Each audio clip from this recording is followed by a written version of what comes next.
Sine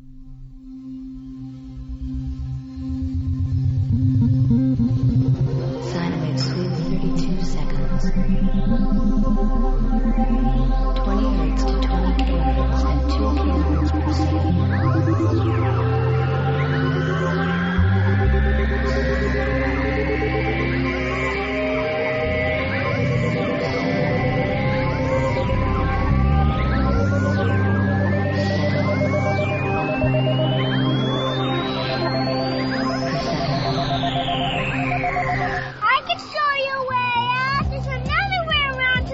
Another way to the road? You know another way? Good. Come on in. Don't stand there.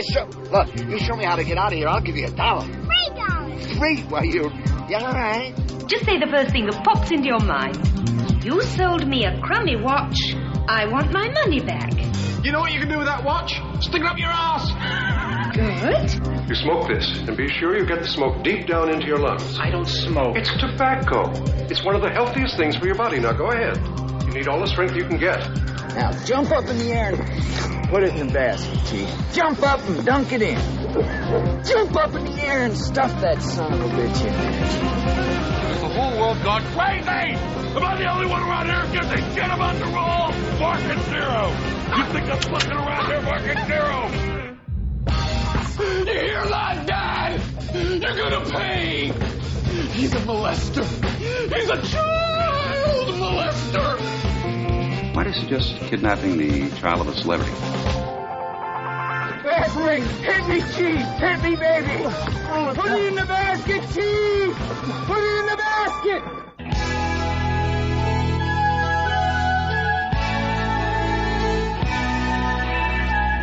You know I told you once tonight that you could always speak your mind. You work so hard to say what's right. I watch you do it all the time.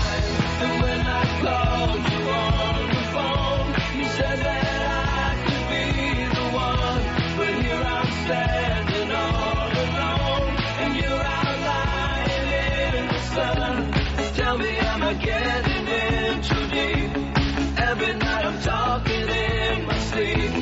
Lately I'm so confused, I really don't know what to do. Could you be the one I'm thinking of? Could you be the girl I really love? All the people tell me so, but what do all the people know?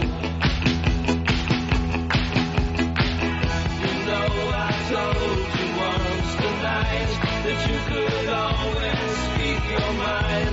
You were so hard to say what's right. I watched you do it all the time. And when I called you on the phone, you said that I could be the one. But here I'm standing all alone, and you're out lying in the sun. Tell me, am I getting in too deep?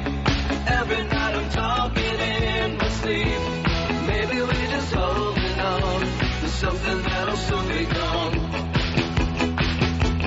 Could you be the one I'm thinking of? Could you be the girl I really love? All the people tell me so, but what do all the people know?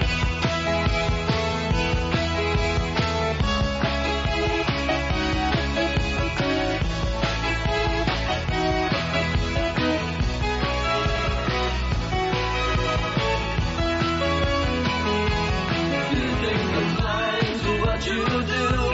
Do you think I really care for you?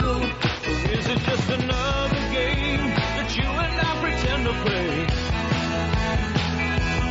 Do you think we both should let it show? Do you think we both should let it go? Is it just another game that you and I pretend to play? Tell me, am I getting in too deep? Every night I'm talking in my sleep. Lately I'm so confused, I really don't know what to do. Could you be the one I'm thinking of? Could you be the girl I really love? All the people tell me so, but what do all the people know? All the people tell me so, but what do all the people know?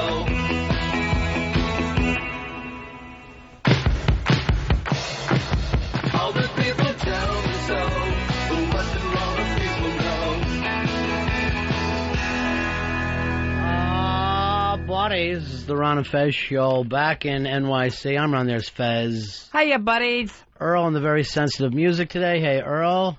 Hello, everybody. And Eastside Dave crying a bucket of tears about his Mavericks, which we've had to hear about since, let's see. He jumped on the bandwagon just as they went into the finals, and as soon as he really did, they dropped 4 straight. Yeah, up 2-0 in the beginning of the finals. He is all Mavericks. All of a sudden, the boy who's never even been to Texas, can't spell it, is all Dallas. Can't spell Texas? No, he can't. 5 letters, not a big deal. The guy I really feel sorry for today is El Jefe, who literally lives and dies with those guys. Was one of the people lining himself up for the parade.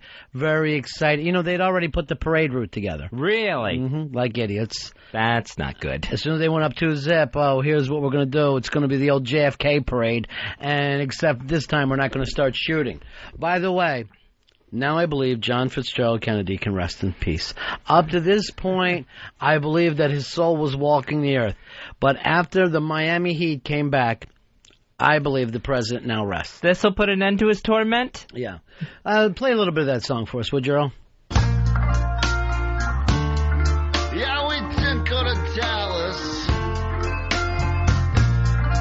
Yeah, 'cause Jackie Onassis said that it ain't safe for Catholics yet.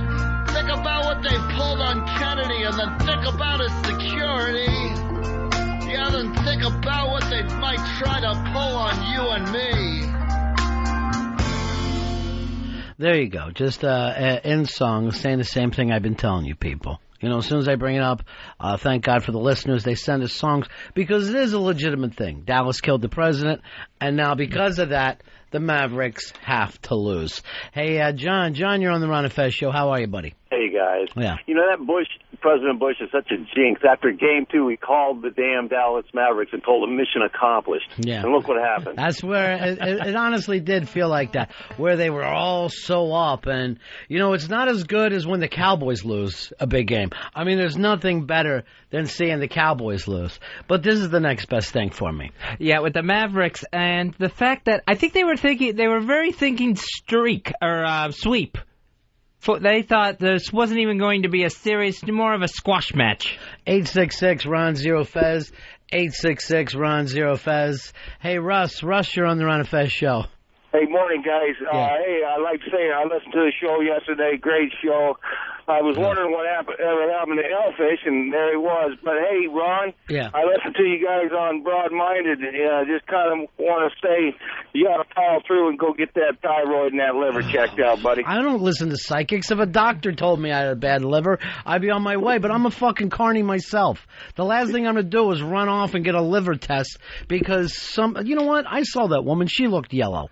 You go get your own liver test done, you maniac. Yeah, we did the Broad-Minded show, Fez. That was 155. What? Yeah, channel 155. Now, if you listen to this show yesterday, about what time did you fade, Fez, in that heat? I think the heat got me right somewhere in the middle of the Ursula Mays interview. So at one point, now it's, you know, it was lined up. We blow into town. We do 3 hours. We blow out of town. That's the whole point. And, you know, we're going to make the best of it. And, you know, what happened with B.B. King, by the way, you know what happened. I know. It's a terrible thing. Fez and I accost B.B. King. We have microphones that are basically dead. And you guys don't know it, but we did about a 10-minute interview with him. And loving it. Earl, here's the deal. We go up to B.B. King. Now, you know how I feel about B.B. King. Yes. The guy could not have been nicer. It was like meeting the Buddha. Just a big smile on his face. And Fez and I were like little kids in front of him with our little dumb microphones. And it was like Black Santa Claus. It was the nicest thing ever. And then we're told, you guys haven't even been on the air, move up. We move the man up and literally in a wheelchair, move him up, do the same ridiculous thing. It's going great. And again, it doesn't happen. It's not on the air. So we go back out to the heat. And I think to myself, all right, no matter what, Fez and I met B.B. King. You can't take that away from us. Maybe it's not on the air, but we had this lovely, lovely moment with a blues legend, and he couldn't have been nicer. We're going to make the nicest day out of it. And it was a very hot day out there on the pavement. And at one point, And Fez and I had a little shade. Our listeners, who we couldn't have better friends.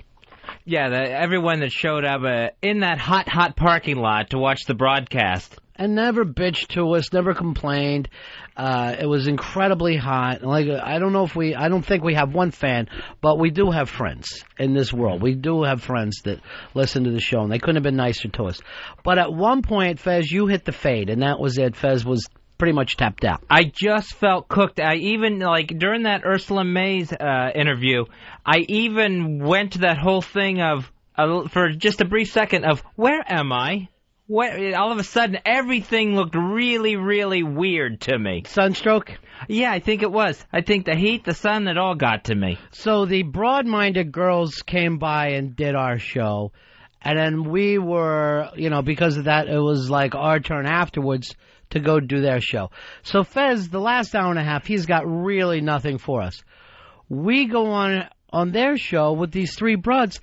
Fez is up, he's zipping, pop, one-liner after one-liner, he's killing it. I'm like, where's this on our air? Why are you Mr. Hysterical down here? And then it gets in my head, you want to go back to doing an all-girls show. No, I don't want to go back to doing an all-girls show. The happiest you've ever been in your life is when you would do our show in the morning, the Ron and Ron show, and then you went and did the Hooters on the radio show after that. Oh. You were ecstatic. That's the real Fez. A member of the View team. I was amazed at how much the broad-minded girls reminded me of the Hooters on the radio girls. Oh, it's just getting you now that all women are the same? You've never known that? I guess you wouldn't pick up on all that, really. Earl, did you hear him on there? Yeah, I caught the tail end of it. Ping, pang, bum, he's D-Wade. He's D-Wade in the girls' radio world. He's just unbelievable. Well, they were being so catty. It's easy to talk about Jennifer Aniston and Angelina Jolie. Do I stop you? Just yell that out. No matter what I'm talking about, do your funny lines about whatever you want to do. But give some of it to us. So we were talking about making a trade. Maybe we make a straight-up trade to Fezzy for a broad-minded girl to be named later. No, I'm going to stay here with Ron and Fez. Wait, I am Fez. Why don't you be broad-minded and Fez? You killed on that show, though. Can you at least see that? To me, that seemed a little clusterfucky. But, all right, I'll take your compliment. You mean the lack of dead air? The dead air that you love so much on this show? I'm telling you, it was just the opposite of clusterfucky. You slayed on that show. You loved being there. They loved having you. Well, we talked about this with the broad-minded girls of doing what Fez calls Freaky Friday, where one day they do our show, and then we do their show. Yeah, we have Molly, Sherry, and Christine come over here on 202. Is that the women's channel? Yeah, 155. Is that what they're called? I think it's Take 5. That's the name of the channel. Why is it called Take 5? I have no idea. After that delicious candy bar. And wasn't there a band? No, there was like break dancers. I think there was a Take 5 was a English boy band. I think that's the one Robbie Williams was in. I thought it wrong? was Take That or something like that. I don't know. Double check now that. I'm completely confused. Anyway, this has nothing to do with what we're talking about. And Fez and I will go on the women's channel there and give them something they've never had before. That's Fez, Caddy, tearing up everything in show business, and me, the sensitive male.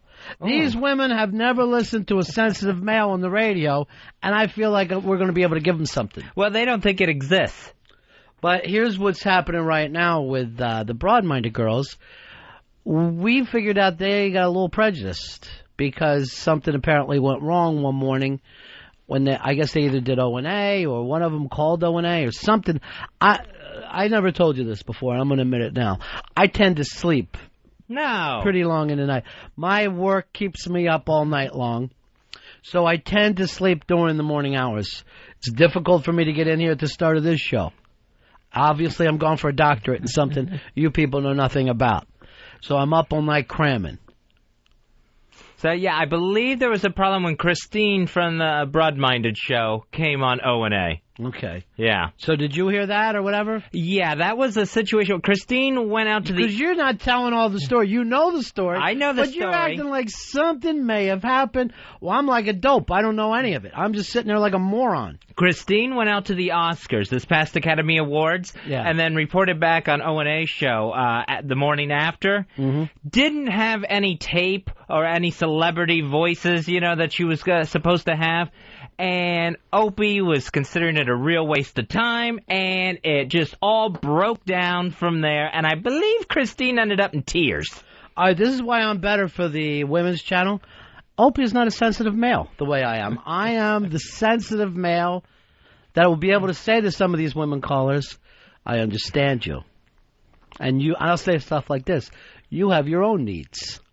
And you think that's what they're looking for? I know for a fact that's what they're looking for. They love to hear someone bring up their needs. If you bring up their needs, you can bang them in the ass. Unless that's not one of their needs. By and that that's time, banging. No, you forget. By that time, they forget. Now they're willing to, do whatever. Anyway, to get back to the point, so they're a little gun-shy about this, but ready to do it. Willing to participate in Freaky Friday, although Christine's last experience on 202, not great at all. Yeah. Complete disaster. And for whatever reason she has in her head, sometimes we're mean to kids, which I don't know where she gets that from. We're one of the few shows that will have children on and do that little kids' corner that we do. We're nice to her, son. How do you think we're going to do on the women's channel, Fez? Oh, I think we'll do well. Yeah. Well, why are you undercutting us? We're going to crush. It will be the thing that finally puts us over the top. The catty gossip person and the sensitive male. The best of both worlds. Catty yet sensitive. Ron and Fez. There's not two worlds like that. You act catty like and sensitive aren't two different worlds. You act like that's polar opposites. Here is Brad. Brad, you're on Ron and Fez. Yeah, Ronnie, to put your mind at ease, Take 5 is a famous jazz song by Dave Brubeck. Oh, I know that song very well. All right. See ya. But I think there's something else. There's some band that Robbie Williams was in. Earl says Take That is the name of it. That's a pretty sassy name. It is Take That. How do you know? Because you just said it? No, we looked it up. I didn't get it. I haven't seen it. I haven't seen this information. And Earl's doing it. This just in. I'm right. Is this how all the shows start on Take 5? This does seem like a PBS thing. They would always use this. Hi, it's time for Talking Shrimp. I'm Rod, and here's my guest today, Fez. Fez, you say you work with shrimp? I work with shrimp every day, Ronnie. I see you're doing the same voice as me again. Here is Nick. Nick, you're on Ron and Fez. Yeah, I was wondering, if Fez is traded, can I sign as a free agent to your show? Nick, I'll be looking at one of the broad-minded girls for our show. Oh, all right. If Fez decides to follow his love, which is show business gossip. So I don't want to make this trade, but you would have to choose between Christine, Molly, and Sherry. I don't know the difference between them, so... Don't take Christine. Didn't go over well on XM 202 before. Maybe that's what we're looking for, though. The gal you love to hate. And the sensitive male. Fezzy, even if we get into that, here's what I figured out with the gossip, and I learned this from you and the girls yesterday. This is the way to be a gossip reporter, and it's Fez's whole act. You find someone who's beautiful and successful, and then you hate them. That's the whole point of what the gossip angle is. Angelina Jolie is an animal. Forget the fact she works with the UN and she's adopting Cambodian kids whose heads would have been cut off. You act like everything she does frustrates you. It's a useless attempt to take someone down a few pegs. Because no matter what me or the broad-minded girls say against Angelina Jolie, it's not going to take away her billions of dollars or her plane or her movie star husband. But why are you angry about any of those things? Where does that come from that you think if it wasn't Angelina Jolie, it would be you or the broad-minded girls? That's what I don't understand. That it's not enough that you're like, oh, she did something I don't like. But you're bringing out plain and beautiful and movie star husband as if there was a race and you finished a close second. It's not that way. With gossipers, it's one of those things where you can only feel better about yourself by saying something bad about somebody else. Okay. It's a whole self-esteem issue. Oh, so it helps your self-esteem to do that? Oh, sure. I wonder. Sitting here, I wonder. Here is David. David, you're on Ron and Fez. Hey, David, how are you? Oh, hey, guys, how you doing? Yeah. Great. I was wondering if, Ron, if you can go on the Women's Channel and teach your rape prevention course. See, here's the thing, and I am going to put this out here now, and I'm going to let Elo know, and Wiki know, and Kevin Straley know. As you move me to the Women's Channel, where I really feel like I'm going to do a bang-up job, there may be one or two things in my past that's going to make it a little difficult for them to accept me as a sensitive male. I don't think you're going to want to do rape prevention on the Women's Channel. First of all, it'll be alerting women to rape prevention. Maybe some of them would like to rape people and learn the rape prevention. Then it's going to end up having to go to rape prevention. Yeah, I don't want to end up on the Women's Channel and then hear from a bunch of people who, over the years, I did wrong. That's always embarrassing. The complaint department's now open. Yeah, I don't want to live with that. But we're going to do what we're going to do. Now, is it going to be this Friday? No. Is it going to be something we set up, or is it going to just be a total surprise? Oh, maybe like just a broad-minded ambush. All right, Fezzy, hold on. We got B.B. King coming in. This is exciting because he felt so bad about yesterday. Here he is, the legend, the blues legend, B.B. King.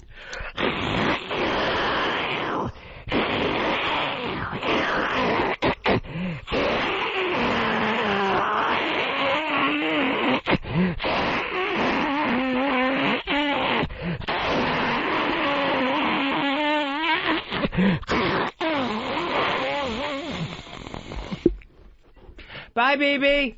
And that was B.B. King. Unbelievable to have a legend like B.B. King walk. Holy shit, Fez, I can't believe this. You never know what's going to happen here at XM. Believe it or not, Paul McCartney here with us today. Wow, Paul McCartney. Happy belated birthday. Paul, I know that everything is going on with your... what's happening with your wife right now, but what's next for you musically?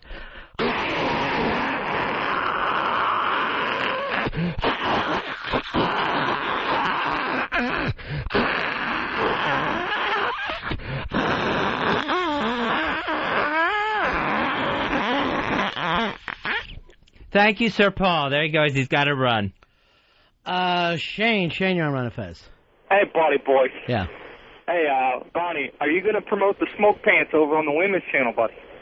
You know what? Smoke Pants seems to me to be more of a 202 thing, but we'll see what happens. Right now, here's some of the topics I have lined up. First one is going to be called just Shut Up and Blow Us. I don't know how it's going to go over, but I want to get the word out there. Shut up and blow us. It'll be interesting to see what kind of calls and emails come into 155 on that one. Yeah. Another topic I have was, yes, I touched her asshole, but at least I licked my finger first. You know why I do that, Fez? Why? Sensitive male. Oh. I'm not going to force a dry finger in there. I'm going to wet it. And you notice a little manicure before I come over. All right, they got to be able to appreciate that much. A moistened finger. Thank you, Fez. Thanks for being with me. Here is Dan. Dan, you're on Ron and Fez. Yeah, I just want to say you guys rocked yesterday. That was hilarious. I was rolling, man. And I switched over to 155 and listened to you on their show, too. And that was just killer. Was Fez on fire yesterday? Oh, totally on fire. It's like you said, he just fired up, man, on their show. He was popping them left and right. I was just rolling. I was laughing hysterically at this guy because you look like you were on home court. You ever have a friend, you go out to play basketball, he couldn't play anywhere but with one backboard and one rim. That's how Fez is on a woman's show. I guess I found my soft spot. You're like when Mario does The View. Oh, Mario Cantone. Yes. It's when Mario goes on The View, he's never funnier. Dang, I didn't think it went off all that well. 10 times better than you are here on any given day. I'm going to go even better. It's 100 times better than you are in this room. 100? We've been on right now, like 25 minutes? Right. You haven't got one laugh. Yesterday, we did like 25 minutes with them. I bet you had 70, 80 laughs in there. Oh, nuh-uh. Earl, am I crazy with those kind of figures? Am I just blowing it out of proportion? He was like sharpshooting. He was just like picking the spots and hitting the bullseye every time. It was like Sugar Ray, just bing. I'm not saying everything was a knockout punch, but the jabs were there. His head's going back and forth. He's dancing, taunting.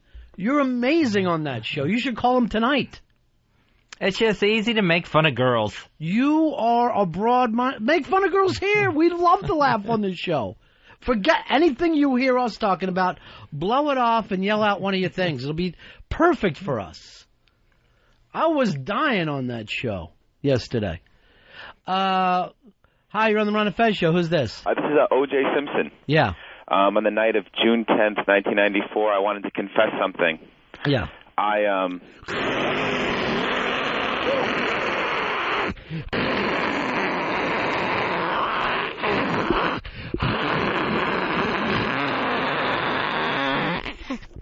All right, Mars comes running over every single time. That's how good of a static impression it is. That's exactly what it sounded like yesterday while we were trying to talk to B.B. King. Well, at one point, Fezzy, I was told, oh, no, it only sounds like that in your headphones. Keep going. Keep going. You're only hearing that sound in your headphones. And B.B. King was just so nice. He had people around him saying, hey, we got to get him to the airport. And he just wanted to keep talking to us. He was just so sweet. What a sweet guy. Black Santa Claus was just unbelievably nice to us.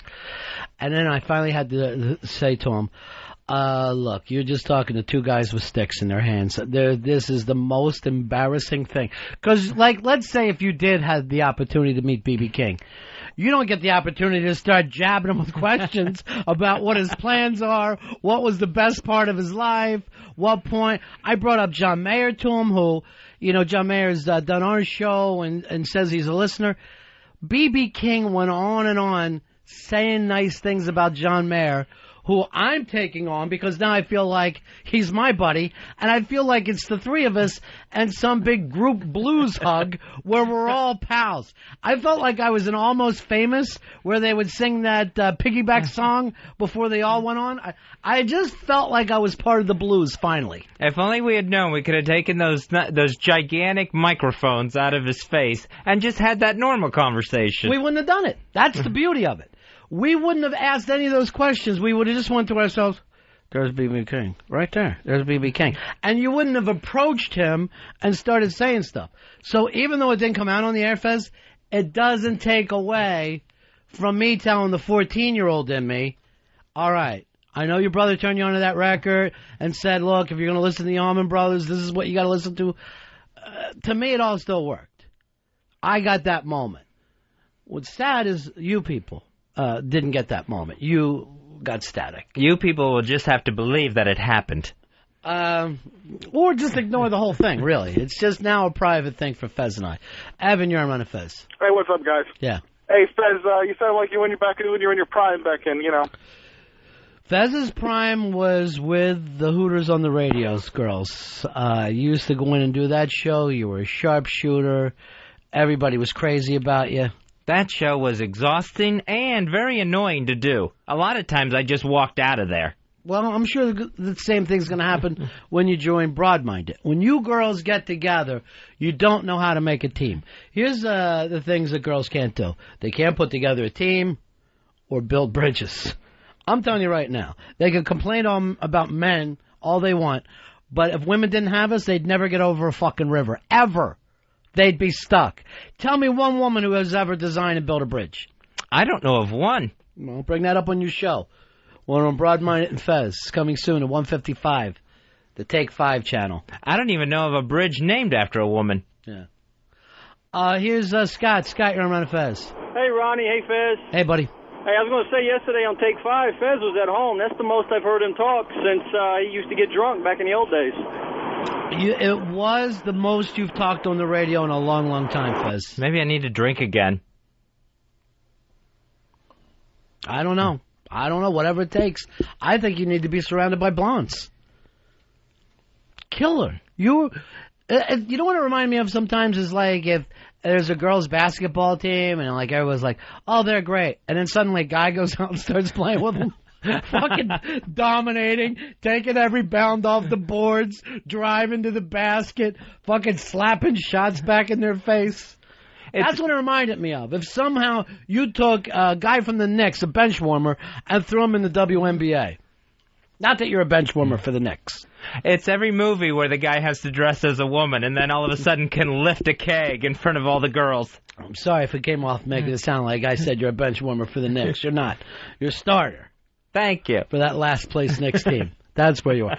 Earl, why are you still getting your feelings hurt about the Knicks? Because it's so true. I'm going to stink for years to come, too. Yeah, that's not exactly opinion. That's pretty much fact. I'm going to tell you right now, all you need is one player in that league to turn it around a little bit. Look at LeBron James, what he did for the Cavs. We don't have a draft pick this year because they traded it for that living statue, Eddie Curry. I'm going to tell you right now, though, and I've never seen this happen in Major League Sports, but basketball is worried about the Knicks. At the NBA, the commissioner is going, we need the Knicks to be able to play because we need the TV rights. Because people in New York are no longer watching basketball, and it's a basketball town. So they've got to fix the Knicks. And then when they have the national games, they always want to put New York as the national game. Yeah. And they don't want to put the Knicks on a home game and just staring at empty seats. All you're going to really see when you go out there is, 2 or 3 people who are just going, I can't believe I got Knicks tickets after all these years. And Billy Crystal. Billy Crystal, if he's in town, suddenly acting like he's Mr. Nick. Here is Todd. Todd, you're on Ron and Fez. Hey, Hello. Todd. Yeah. Yo, yeah, I just wanted to remind Fezzy about the little bridge in my hometown of Philly, the old Betsy Ross. All right, hold on. You tell me that Betsy Ross built that bridge or they named it after? No, they named it after her. Yeah, well, that's not the same thing as building a bridge, my friend. She sewed it. Unless if this is true, Queen Elizabeth has built a nice ship for herself, and it's unbelievable. She'd never pull that off. No, it ain't going to happen. It is not going to happen. Wayne, you're on the Ron and Fez show. Hey, my sensitive buddies, what's happening? Well, I'm a sensitive male doing a show here on Take 5, the 155 channel. Please call and talk about your vaginas. Well, I was actually calling to defend Christine because you said she had that horrible experience talking about the Oscars, but, I hate to put a bad mark against Team Bennington, but wasn't it Earl who fouled up all the audio from the Oscars? I don't know. I'm completely in the dark about all this. Earl, is this your blame again? No, he's got his award shows mixed up. There was a problem with Grammy audio. Grammy audio. Okay, but Oscar, but Christine was on the air with O&A. She did the show. And there was no audio, and she didn't have any, big stories from the Oscars to talk about. What big stories is she going to have? It's on TV already. What are you going to say? Guess who won? Crash. You can't pull that off. This is a big TV show. So, yeah, when they were trying to get scoop from backstage at the Oscars, there was no scoop from the parties or anything. Everything went bad with that Oscar report. All right, but let me just say this. Does the O&A show, does it remind you of a show that's looking for backstage Oscar scoops? It's not E! Entertainment. That may not be the perfect fit there. The way Fez won on the Woman's Channel, and I believe destroyed. Thank you. I appreciate that. I can't wait to hear you do tonight. I'm not going to be on tonight. Do a call-in tonight. No, I'm not going to do that. What about this? You get together the old Hooters on the radio show. I know they're on the beach. Yeah, all of them. Lynn and BL. And in fact, we got an email about Lynn. Lynn Austin he's talking about. Lynn Austin was married to Darren Dalton and also a Playboy playmate in, the 80s? Yeah, I think it was 84? Wow. 83. Wow. See, Earl's cringing away back there. Maybe you shouldn't have gave out dates. Early 80s. Because when you're, playmate, it's very exciting. If you hear early 80s, jeez. She was a beauty queen of 1957. So this says, "Hi guys, what's up? Listen, put the sport." All right, hold on. What is this? This is the email? Yeah, this is the email. Email? What's an email? I'm only kidding. Go ahead. Oh, go ahead and read it from the top. So he said, "Listen, put the sports chicks on just one day." No, the sports chicks is what the Hooters show started to call themselves after you left. Exactly. That's what Lynn Austin and her friend BL and another girl, Heather, they would do that show. And it said, it would be awesome to hear Lynn Austin say the word pussy. That would make my life. All right, who wrote this? This is a longtime listener from Tampa, and I believe just TC is his initials. We didn't get a name on there. There we go. TC from Tampa. He wants to hear your friend Lynn Austin say the word pussy. He says it's a long time that he's wanted it, I guess 20 years. I guess you're going back 20 years. It would have to be, yeah. All right, do you got Lynn's phone number? Yeah, I have Lynn's phone number. All right, dial that up then, and we'll see if we can't make DC's dream come true because you wanted to hear it. First, let me go to Chris while we're waiting for that call. Hey, Chris, you're on Ron and Fez. Hey, what's up, boys? Hey, buddy. To defend Christine, she did what anybody would do at that kind of fucking horrible show. Sit at the bar the whole time and get trashed. I wish I would have heard this whole thing. I wish I would have heard. I would have known. See, because of my kind of lifestyle is paying attention to nothing in social scenes, I have no idea what happens when that tension comes up. And she's like, well, you know. I'm like, no, I don't know. Yeah, nightmare conversation between Christine from Broad-Minded and O&A, where one of them ended up in tears. Christine. Hope it wasn't Opie. Just crying. I try so hard to do a show. How hard is it to dial a phone over there, Dave? I know you got a fucking bad sunburn, but can you dial? She didn't answer the first call. All right, well then, let us know, rather than keep us in the dark. I was going to say try BL, but who wants to hear her talk about her fucking old saddle sore twat? That's too much. The request would be to get her to stop. Yeah. Please don't let her say that word anymore. All right, here's our buddy Bobo from yesterday. Hey, Bobo. Hey, buddies. I wanted to thank you for a wonderful time yesterday. Well, we gave you a wet rag to wear on your head, so why not enjoy yourself? Yeah, I was comfy. Yeah. Hey, I had a question. I'm like beet red. Yeah. What color is Eastside Dave right now? Well, we ran into trouble with this. Eastside Dave was in the sun all day, and he is a light Irish guy. It's not the best thing. All right, look at him. Now, it is further beyond. The only name for the color, look at his neck, too. Turn around, Dave. The only name for that color of skin would be skin cancer. It's the color skin cancer.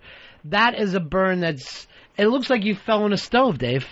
Oh, it's so painful. I got about an hour and a half of sleep last night. But you know that you're a white-skinned guy.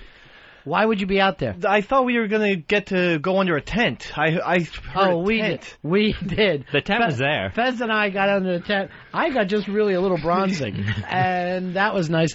And I was given refreshments, and it all went nice for me. I got a different picture of what it was going to be. I thought it was like a big circus tent.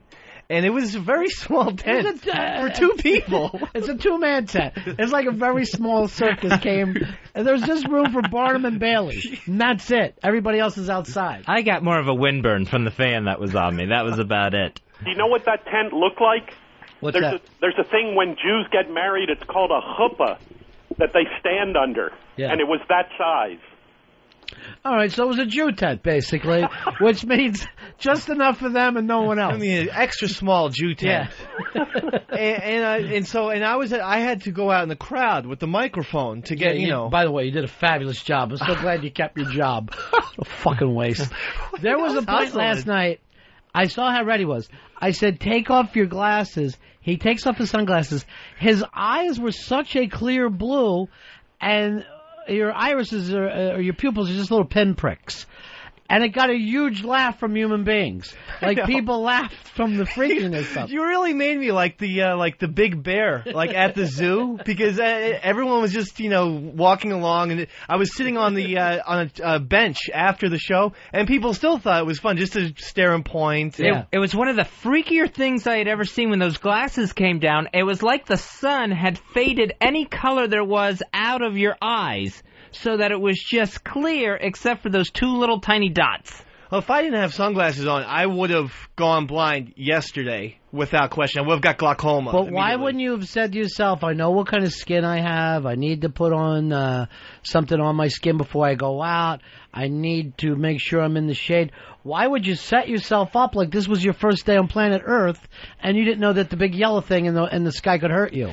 I don't know. I just thought that there was clouds were supposed to be on the horizon for Tuesday, is what I heard, and there was going to be thunderstorms. And I took a gamble. I thought, that it's possible I could get away with it. All right, speaking of gamble. Because the suntan lotion is so greasy. And it's no suntan lotion that you're wearing.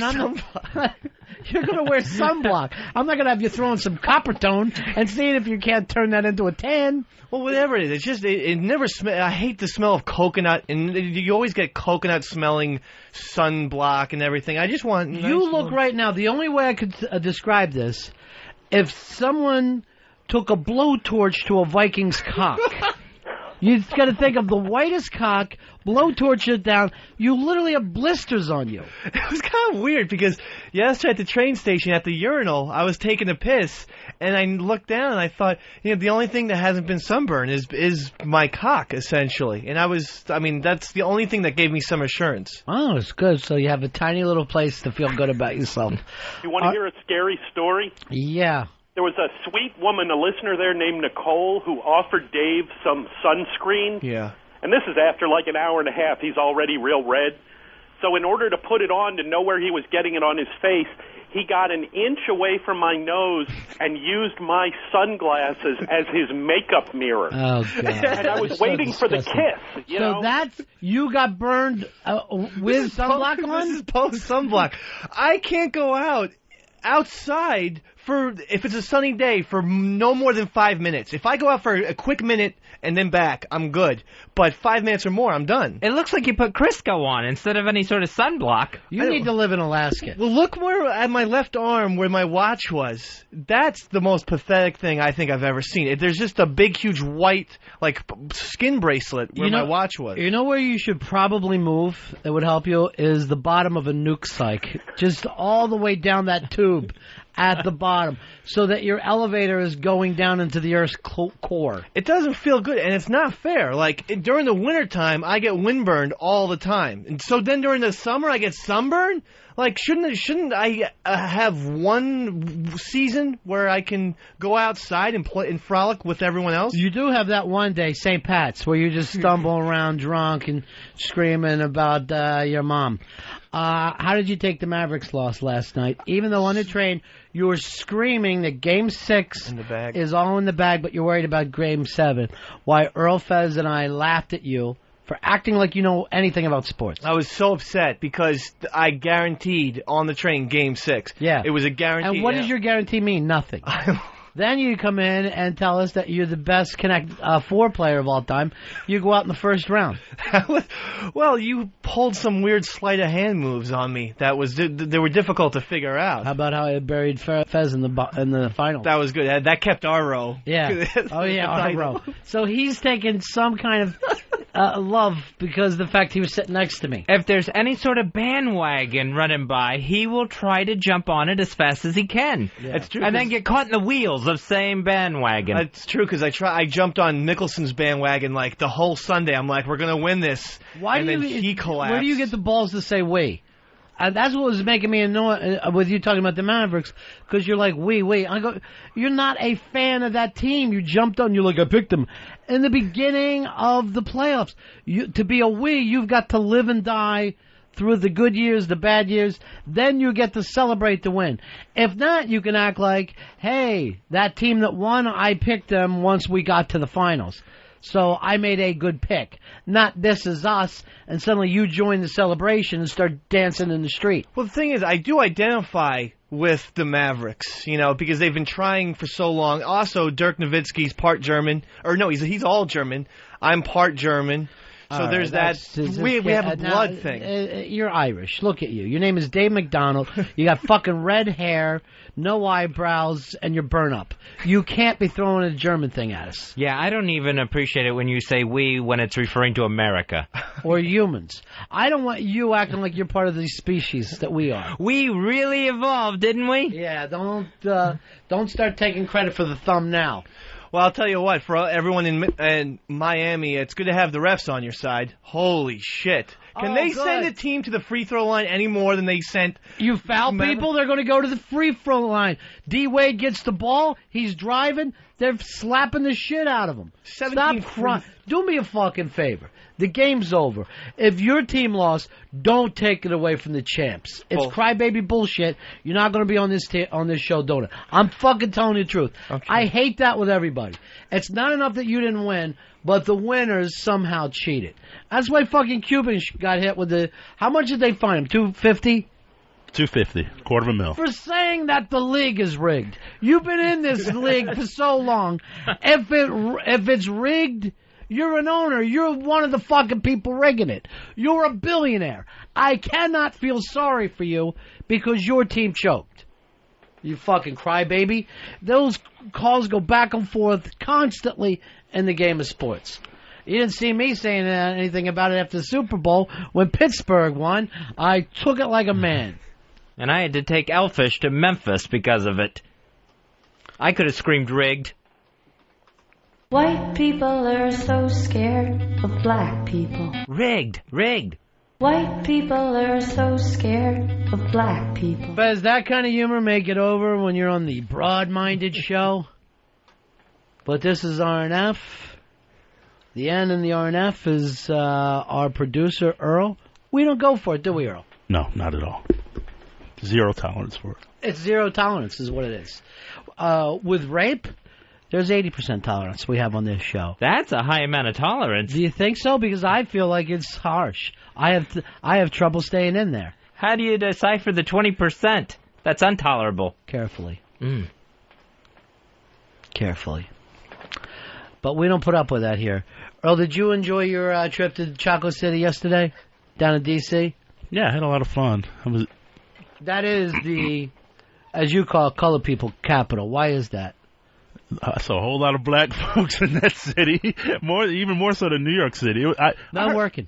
Isn't that the amazing thing? All those black folks, no one's working. No, that crowd that hung around Union Station, that was an interesting crowd there. Yeah, they didn't look like they had trains to catch. I noticed the homeless people are so sociable. They go up and they talk to you, which I found a little uncomfortable. Yeah, one of the reasons is the difference between there and New York. When they talk to you down there, people don't kick them until they stop moving. In New York, the homeless people, you got to be careful. Because American Psycho was almost a documentary for how the homeless sometimes get treated in this town. All right, Bobo, thank you very much for coming out yesterday. Okay, thank you. Love you guys. And thanks for the gent cake. Oh, my pleasure. Happy to celebrate her birthday. And teaching us about Jew tents. Yes. Yeah. The chuppah. The chuppah. The world's tiniest tent. Every time Jewish people talk, it sounds like they're choking on meat. It's like there's something lodged in the esophagus. Rich, you're on Ron and Fez.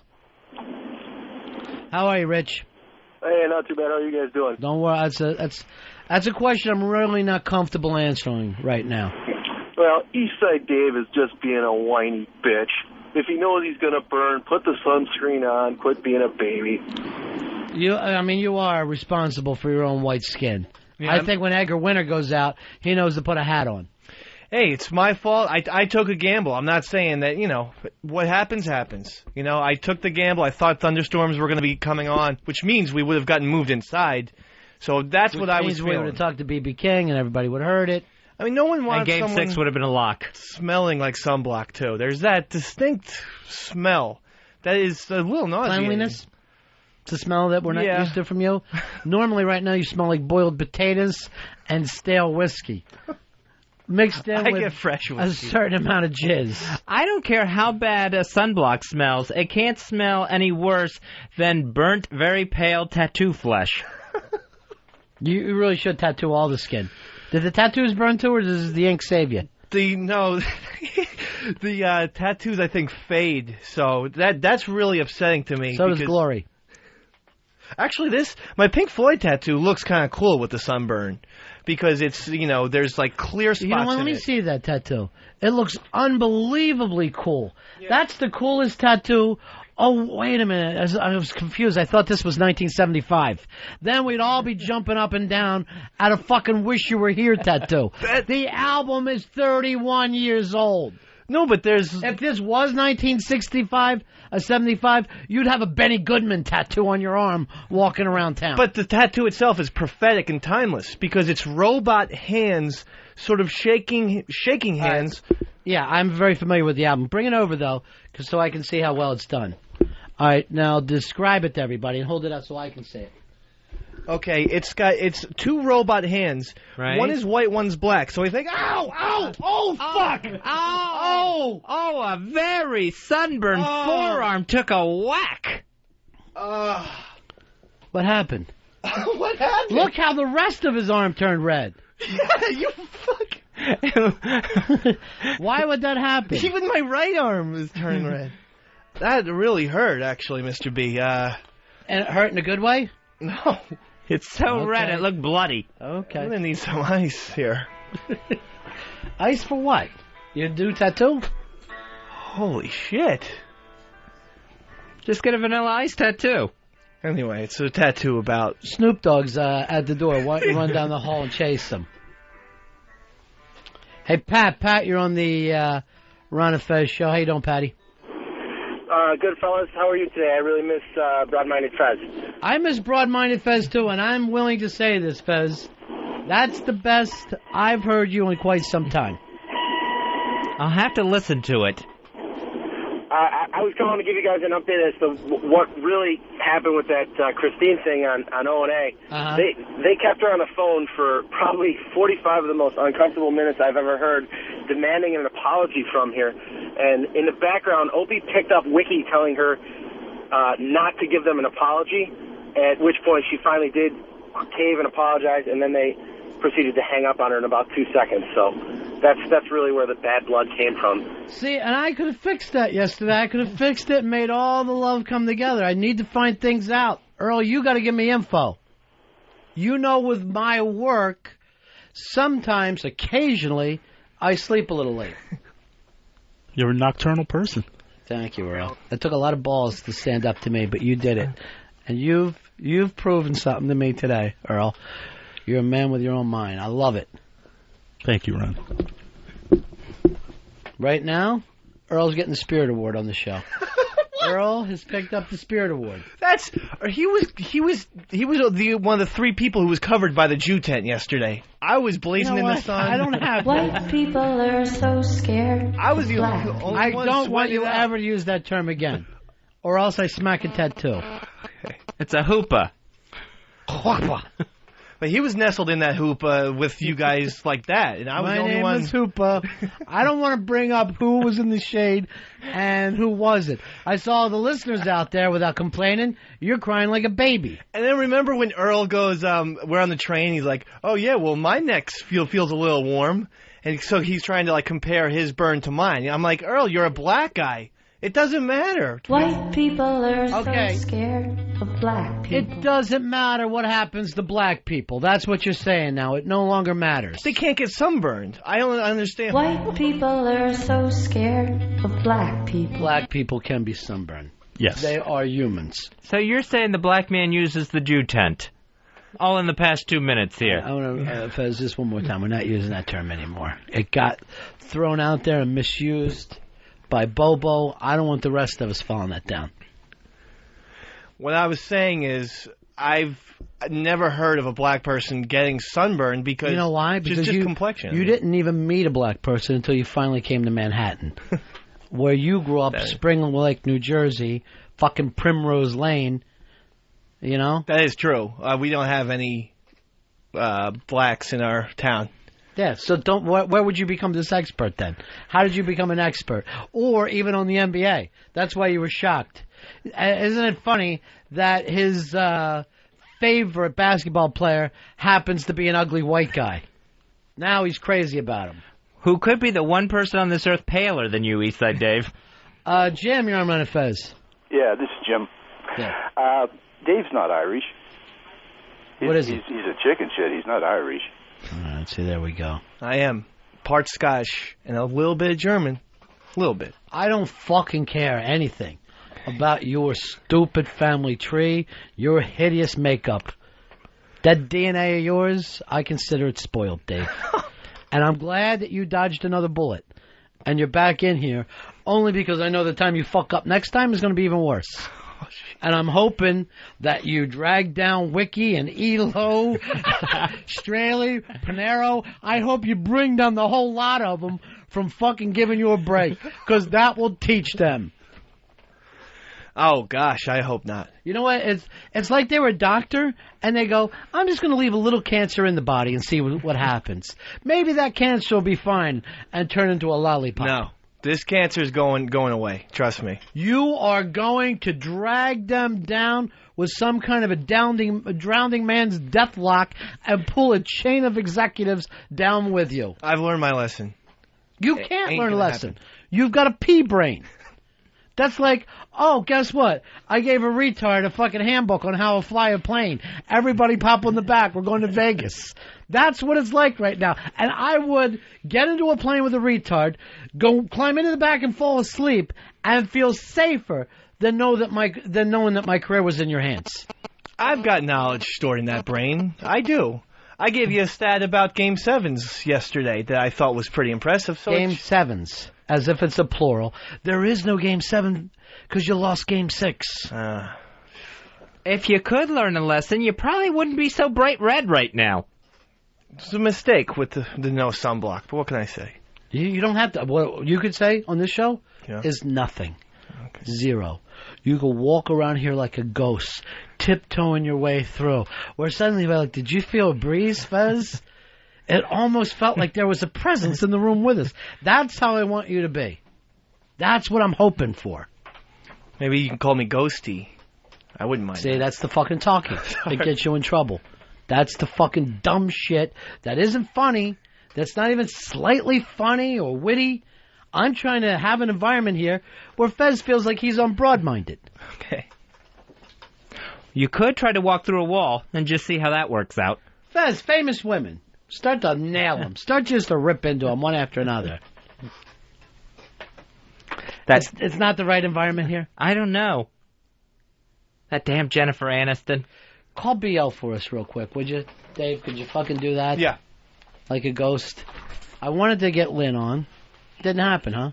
And we had you go and struggle through that letter for no reason. The email that said... No, we're not even going to attempt that again. Oh, we do have her on. Okay. How does this happen? She just called in. Oh, she called us back. Yeah, we left her a number to call her back because we couldn't reach her for a couple of minutes. We have Lynn Austin on the line today because we got an email about her. Lynn Austin is Playboy Playmate. She was once married to a man who can fly backwards through time. I saw that on HBO, Darren Dalton. And talk to lizards. So she's on top of things. She knows what's happening. We haven't talked to her since there was an uncomfortable moment she had on this show, which let's not even bring up. It's our good friend Lynn Austin. Hey, Lynn, how are you, honey? I'm fine. What an intro. Well, you know what? You deserve the best. You've had a wonderful career in life. You've been a playmate. You're married a famous ball player / time traveler. The original Hooters I saw girl. two lizards do it once, but that has nothing to do with metaphysics, I don't think. Before we even get into this email that we got from you, you were the original Hooters girl. Is that true, Lynn? That's correct. Yeah. So Hooters was actually based. The entire chain of Hooters was based on this woman's tits, which is something really that's exciting. That's pretty close, actually. They found me at a bikini contest, and they hadn't even opened the store yet, so they kind of built the concept around You're right, what you just said. Oh, that's right. So you don't want to say that word anymore, and I don't blame you. Well, I've got kids in the car, you know. I understand, but you were you were once married to Darren Dalton, who ended up to be this time traveler, the metaphysical time traveler who talks to lizards. Was he doing that when you two were married? No. No. I don't know where he gets it, Ron and Fez. I truly don't. I know Darren can control the weather now. Is there any way we could get some showers in New York City today? Just late afternoon, something nice to cool things off. Here's what I'm wondering. If he would mind just go ahead and, like, giving me the lottery tickets for this Saturday night, you know, and then we could call that whole child support thing even. Oh. So you just give me the lottery numbers, you know? Yeah, that was an uncomfortable thing. Not all. He's got to know that kind of stuff. Not all up to date, is he? Yeah. Yeah, okay. So what are you guys doing? Hot as balls up there? It is hot as balls up here. We had an email about you today, and Fez will give us a read here. Yeah, this is from TC in Tampa. He says he wants the Sports Chicks on just one day because he's a big fan, and it would be awesome to hear Lynn Austin say the word pussy, and that would make his life. Oh, my God. I know. As in a cat? As in a little pussy cat? All right, but I think you can say that, but even slower. As in a little teeny tiny baby pussy cat? You know what? Without the cat, it would be perfect. And maybe you want to leave baby out. I know. For me, it doesn't ruin it, but I know for some guys it does. Hey, what is up with you guys? Because we wanted to say this. So we're in D.C. yesterday, and ELO's girls are there, right. The broad-minded girls, right? Right. And we're like, oh, my God, it's Lynn and BL and the whole gang. It just seems like he's got a shadow show that's very similar to what you guys do. Yeah, kind of pissing me off a little bit. But I did not know that. His three girls matched up to your three personalities perfectly. Amazing, isn't it? Yeah. And here we are wallering in Tampa Bay. Although they don't have your potty mouth saying pussy all the time. That's the big difference. I was talking about a small furry thing that you like to pet.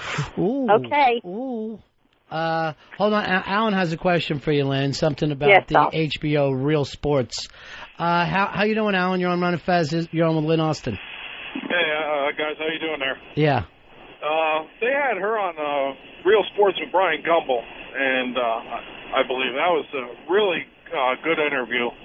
I really felt,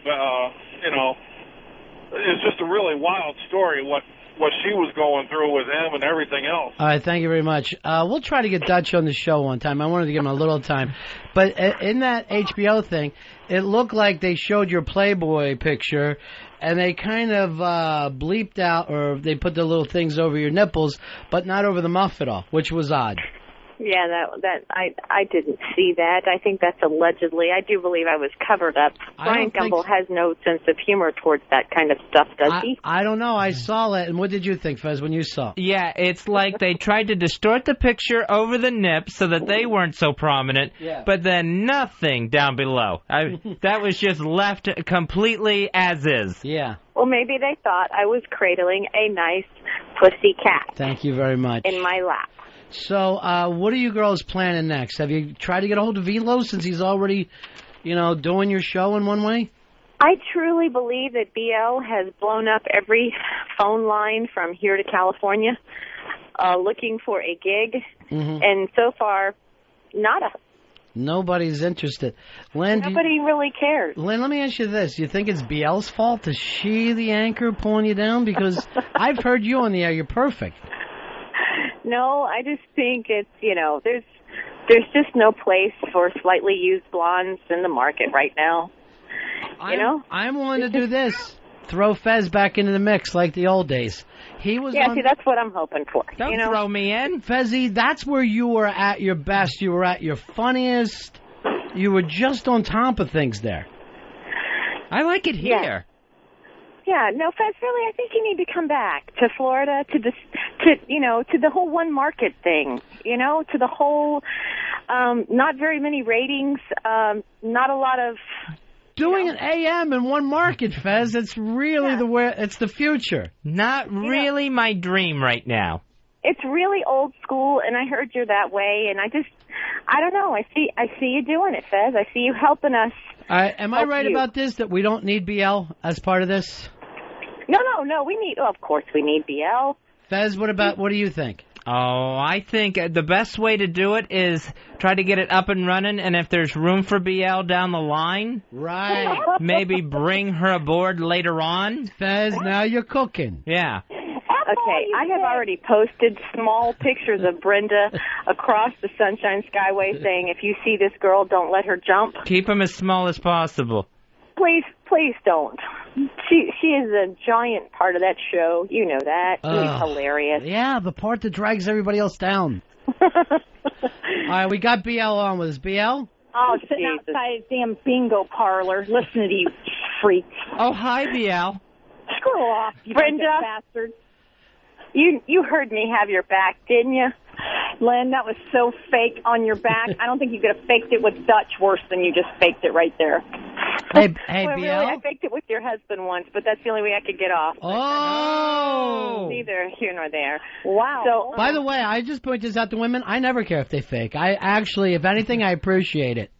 You guys ever remember that scene in Ghost where Whoopi lets Patrick Swayze go into her body? Lynn and I are doing a show through Fez and Benny's body.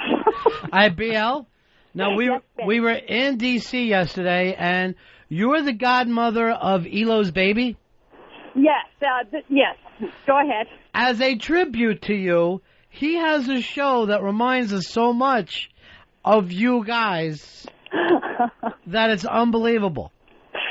You know what? Yeah. Let me tell you something. Elo, I don't know if you guys know about where your boss started, but Elo comes from the West Coast. They say rumor in where he used to be in country music a lot. Well, he's like part of the thing that started Shania Twain, like showing her belly button and telling everybody, listen, this won't be sleazy. This will work. We'll get the Faith Hills wearing the sexy clothes. We'll get a couple camel toe jeans going here and there. Yeah. Not that he said those words. But that was Elo's claim to fame? Shania Twain, show your belly button? Elo told me this claim story. To fame was so moose knuckle. Brenda, come on. Elo told me this story yesterday, and he was like, Shania won't eat chicken salad. Will not eat chicken salad. I didn't even understand it. The story went on, and finally he threw up in his hand. I didn't understand it. BL, what? I'm just saying, to answer your question, Bennington, yeah. He's a genius. He makes and breaks shows, and he knows what works.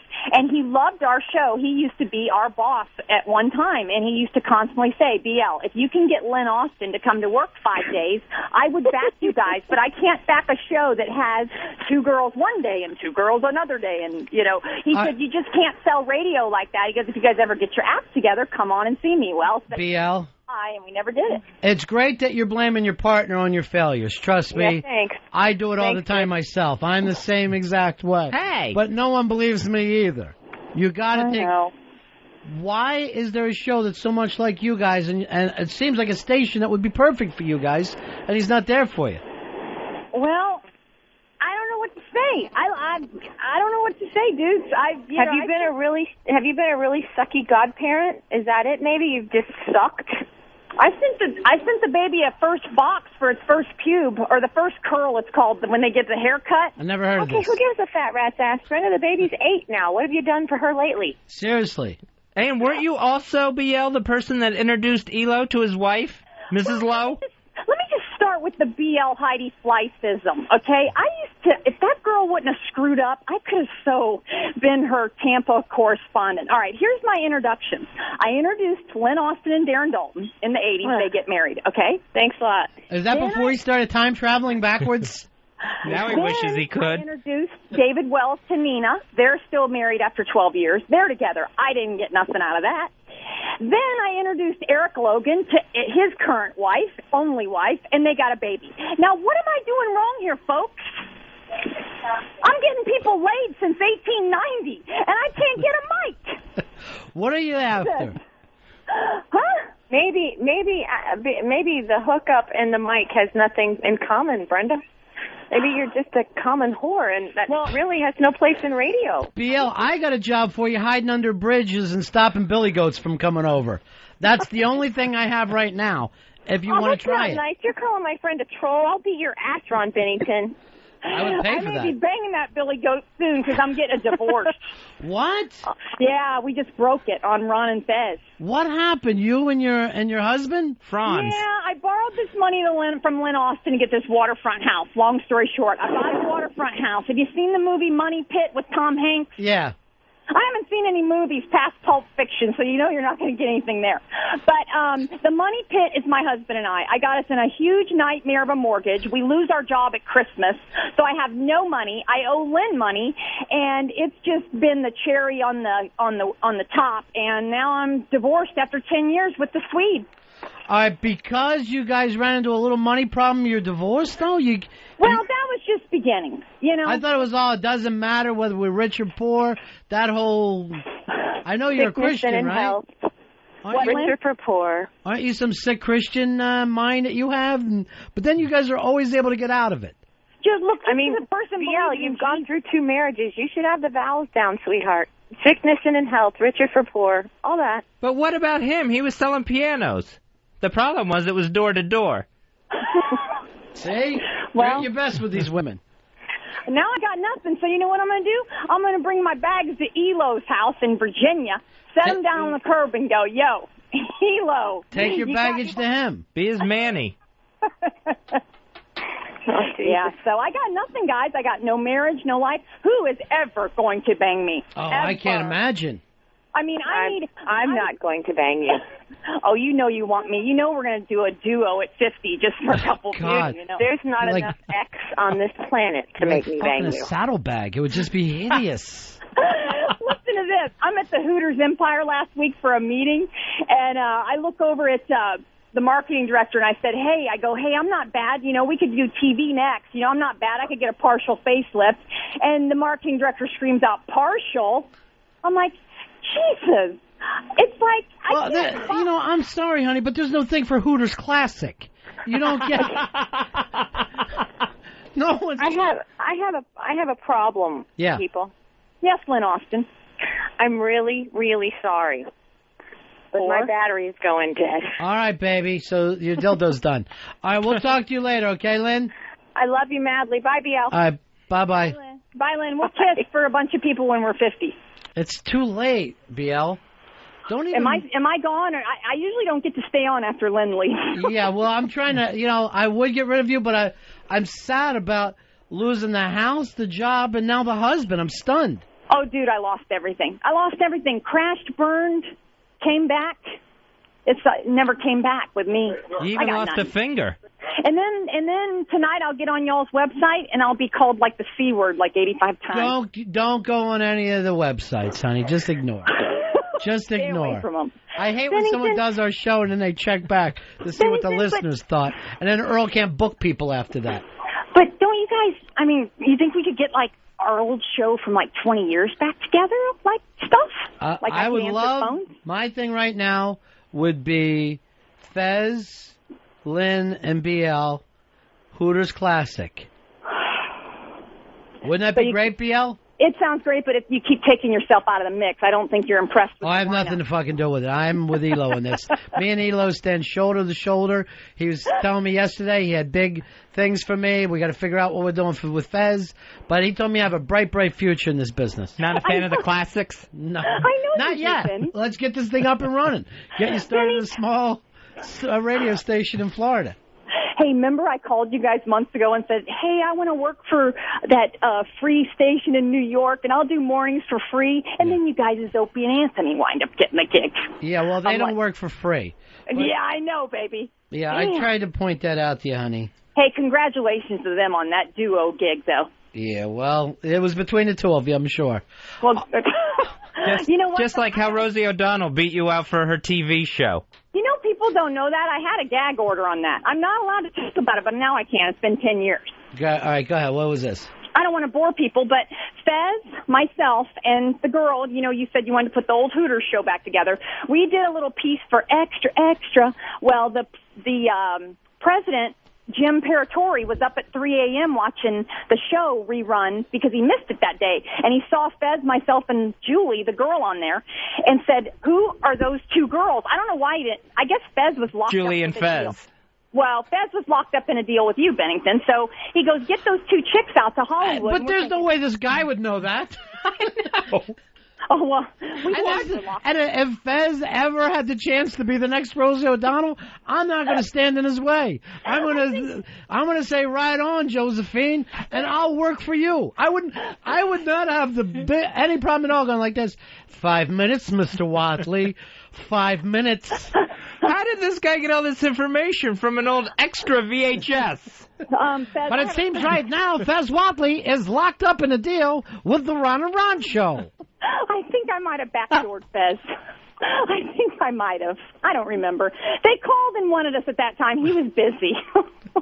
Well, we don't need Fezzy, that's for sure. He's in a team right now with Benny.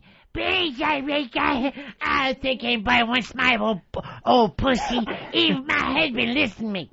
I don't talk like that. Now, let me ask you a question, BL. So can I finish up, please? Yeah, go ahead with the lie. You're the kind that puts a girl on top of you and then throws her off on the floor and jacks off. Yes, you of all people know that. Some guy did that to one of my friends one time, rhymes with Chicago Bears. Okay. He's like, I'll finish it off myself. Throws the chick up on the hardwood floor. She bangs her head and he pops it off himself. On her, though? I don't know. It depends. I always make sure they get some of the magic. But some of these ladies, if she's extra loose, it's just as easy. All right, anyway.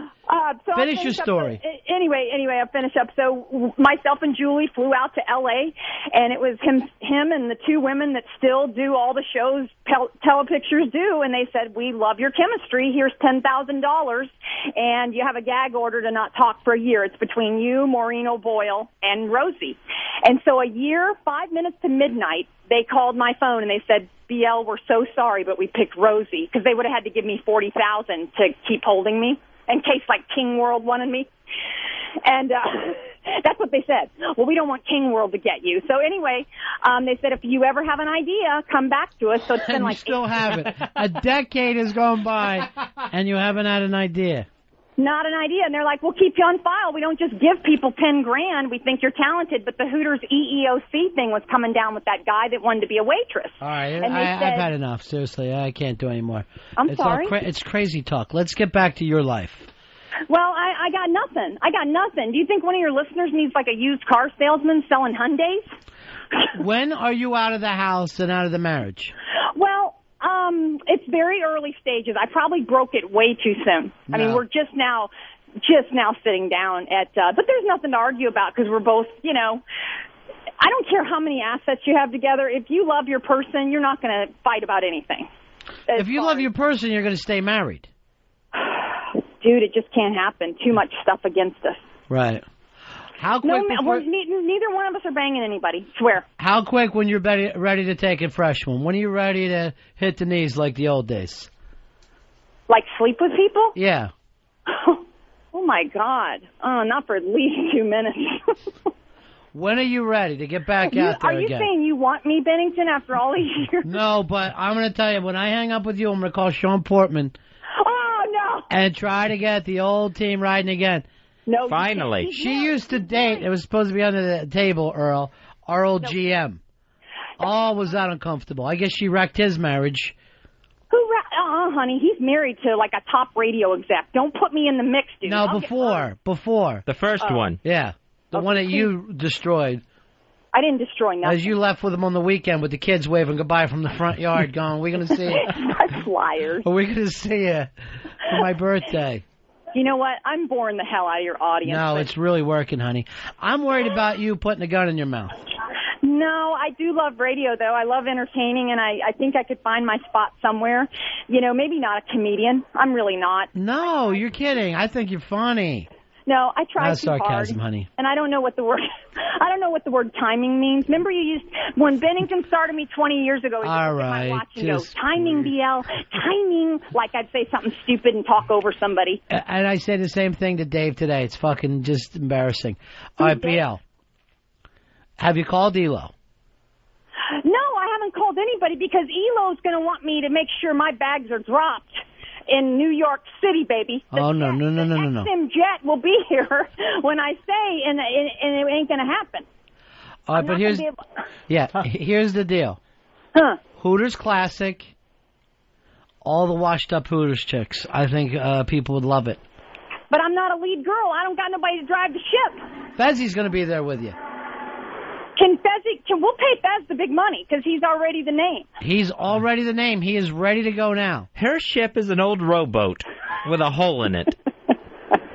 Don't flatter yourself. You guys would be doing gigs at old ladies' houses.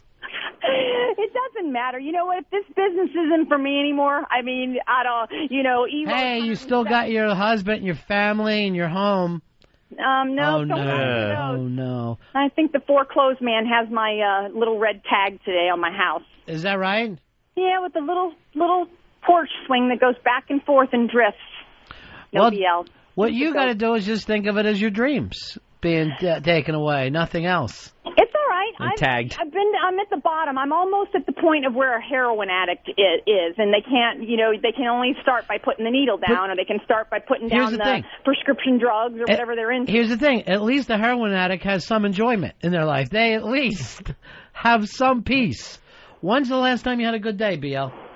Well, I haven't been laid in probably 3 months, Oh, so even a pound of ground beef looks good at times. Oh, jeez, that's so disgusting. Jump on top of that like that hot apple pie. All right, honey. Pretty. That's that kid that slept with that pie. All right, honey. Hey, I do have, Bennington, as I depart, you told me to try to get more current with music because all I know is like 80s stuff. I picked up a band called Blue October, and they got a new song called Hate Me. Uh-huh. It's badass. You got to get this album. All right, grab me Blue October, Hate Me right now. Why did you tell her to update her music? Well, he said I was too 80s. He said, BL, you got to update yourself. The last thing you saw was Natural Born Killer. No, the Greasy. They caught a bad Greasy. He's like, you got to get a better act, BL. Denzel Washington and Man on Fire. All right, hold on. What's this? Do you know this song, Earl? No, I don't. I'm not familiar with it at all. You don't know Hate Me by Blue October? All right, let's give it a listen. Let's give it a spin here. It's kind of like a alternative, All right, hold on. We're going to play it. No, you're not. It's a ballad. You'll be bored. Babies in my bed. Oh, my God. That's it. Crank it up. To remind me timing. Oh, this is... Play movies in my head that make a porno feel like home. There's a burning in my pride and a nervous bleeding in my brain. An ounce of peace is all I want for you. Will you never call again? And will you never say that you loved me just to put it in my face? And will you never try to reach me? It is I that want to save me today.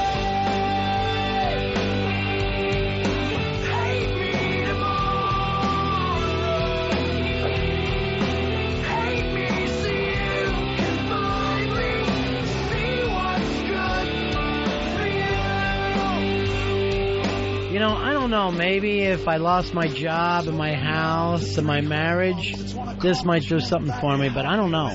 BL, if you get another show, you got a theme song. The boy with the cobalt blue hair sold it to me. It rhymes with S-Spy. And he said it was a hell of a tune, but he was like 19. And I've enjoyed the music. I mean, what else do I got to do with my life? All right, you guys need a way to answer your phones. You still got that slumlord doing it. Yeah. With the cocaine problem. Yeah. Allegedly. Yeah. I love Billy. She's getting rap and Billy all confused. Yeah. It all runs together for her. Her big hit song. She got this at Best Club. Well, you know what? Maybe me and Duck Dalton can get a show going together. Me and Dan Dalton.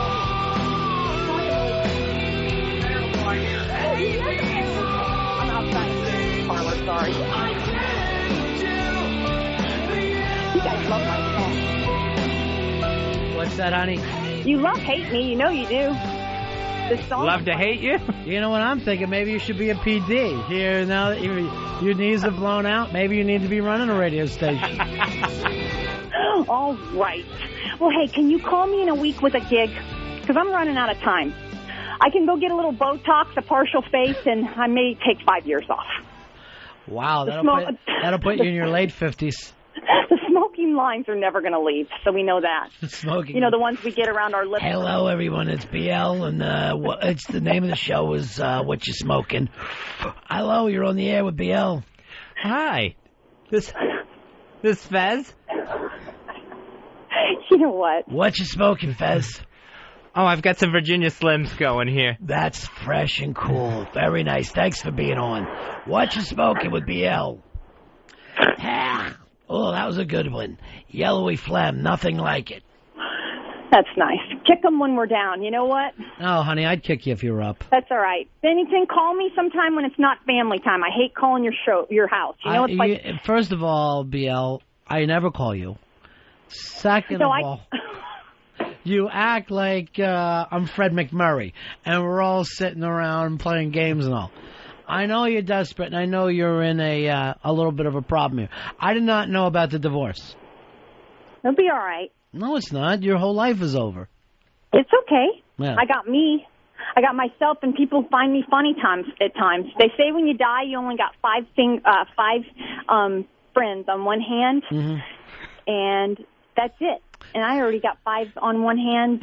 That's all I got. So when you die, you have 5 friends on one hand. Who says Yeah, this? that's what they said on a survey on one of the TV news networks a couple weeks ago. They're like, you're lucky to have 5 friends because you go through so many trials and tribulations, and nobody, you lose people left and right, and you replace a friend. But when you're Don't you wish one of those friends was Elo, your godbaby's dad? You don't even have 5 fingers on one hand. Call up Elo right now, and bring up Shania Twain and say that she doesn't eat chicken salad. Won't do it. Doesn't like mayonnaise. See what happens. I think it could work out for you. All right. And everybody wants to put mayonnaise on Shania's belly. You can bet on that. All right, honey. It's crazy talking. I mean, she has got some abs out of this world. What a body after pumping out a couple kids. All right, honey. We're going to let you go. I'd put some Miracle Whip on her. I know you would. Instead of anything else you're used to using. Here we go. We're at the end of what we can do for you. Hey, listen, I appreciate the interview. Yeah, and I'll wait on a second call back. Yeah. Look for the call sheet. Good luck. Try to get as many of your things in boxes before the bank shows up. Oh, thanks a lot. I mean that in a good way. Don't let this get into your head. Don't have a day of drinking. Get out there and save as many things as you can. eBay, honey. I've already had too many things in this box. That's why nobody's showing up. Sometimes 2 at a time. All right, honey. Talk to you later. I love you guys. Bye, BL. Bye-bye. Miss you. Bye. All right, Fez, that was your peak when you did a show with her. But listen to her. That's something you'd have to deal with every single day. The problem is this. The Take 5 girls, the broad-minded girls, they're fresh. They're new. Their blonde hair isn't stalky. You know what I'm saying? They're a corner that hasn't been turned yet. Their blonde hair is still fresh. Yes. Where BL's is beat down from a lifetime of bleach. And a little bit of a fire hazard. Where I think the fire marshal would shut that show down. When you're bragging about being the first and second Hooters girls ever, it's something, you know what I'm saying? It's not anything that you want to get out there on the resume. Yeah, it's like that Janice Dickinson needs to quit saying the world's first supermodel. All right, picture Janice Dickinson with both these girls, really, is what we're talking about. It's real Janice Dickinson love. All right, we got to take a break. Right back, Ron and Fez. Ron and Fez, XM 202.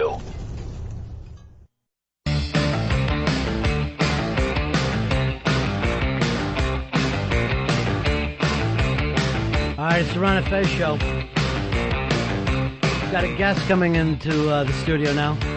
Director Larry Clark's coming in the studio. He's got a new film, What's Up, Rockers, that is going to debut in New York this Friday, June 23rd, and then this Sunday in Los Angeles at the American Apparel Factory in downtown L.A., where there's going to be an all-day block party going on, including a sneak preview of the film. You know him from such other films as Bully and Kids and Another Day in Paradise. Larry Clark, welcome to the show. Thank you very much. Glad to be here. Nice to see you, Larry. The new film, What's Up, Rockers, I just watched that the other day.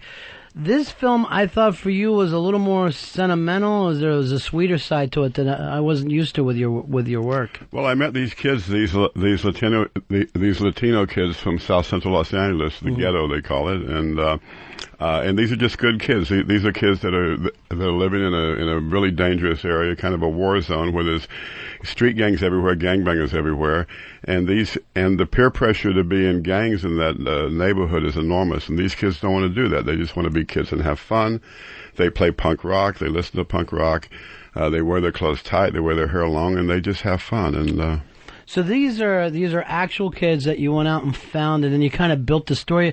Take us back. How do you do the writing for this type of thing? You wrote the script after meeting these guys? Yeah, I met the kids and found out their story. The street style in the ghetto, the peer pressure in the ghetto to conform to the street style, which is gangster. Right. Wearing baggy clothes, cut off your hair, listen to gangster rap, smoke pot. I met these kids and heard their stories about what life is like, and so I wrote the script from their stories. So the first half of the film, we're actually recreating their life, and then the second half of the story, I wanted to get them out of South Central to interact with white people, because in South Central it's all black and Latino. There are no white people at all, zero. And no white people will go there. They're afraid to go there. I mean, I've been going out there almost 3 years. I'm the only white person that I've ever seen out there. So the second half of the film, they go into, they meet some rich white girls that want to fuck them, and they go up into Beverly Hills. And trouble follows them through no fault of their own, and then they kind of get trapped in Beverly Hills, and they meet a lot of people in Beverly Hills. They go from backyard to backyard, and somehow they got to escape and get back to South Central where it's safe for them, or safer. Right. I was picking up a little bit of like almost the old Warriors film from the 1970s, where the one gang is kind of behind enemy lines and has to get their way back home. And yeah. I was thinking about the Warriors when I wrote it, so that was an inspiration. And also, I wasn't thinking about The Swimmer when I wrote it, but that was one of my favorite films, and in my subconscious, Burt Lancaster swam home through Beverly Hills pool by pool and went in backyard by backyard and met a lot of people, so that was in there too. I haven't seen that film in a long time. I didn't make that connection, but that is perfect the way you're bringing that up. And even when they get back home, it's not a safe place for them either. I mean, this is one of the few films that it's kind of like normally it's like the blacks aren't a minority in that world. They become the majority and then do almost the same thing of trying to inflict their will on who's ever beneath them, Yeah, well, it was interesting, the racial politics of the ghetto, which you really wouldn't know about unless you lived there, and I found out about it, and which is interesting, because both the blacks and the Latinos are poor in that area, and so maybe it's, I don't know why that's going on. Maybe it's just human nature, And I was thinking the same thing. It's just like religious persecution. People came to the United States because they felt they were being persecuted in Europe, and then the first thing they do is try to force their views on other people. Yeah.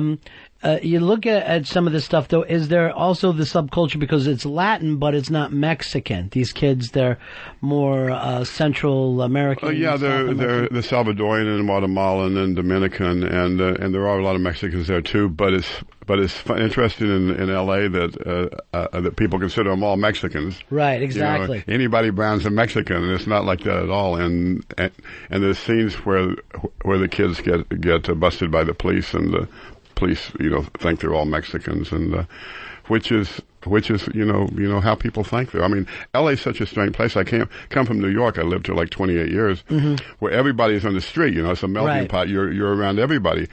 But Los Angeles is isolated by race in a lot of areas. Like South Central is a big area, all black and Latino, no whites. And everybody else, the white people are all in their cars, air conditioned, driving around, never on the street.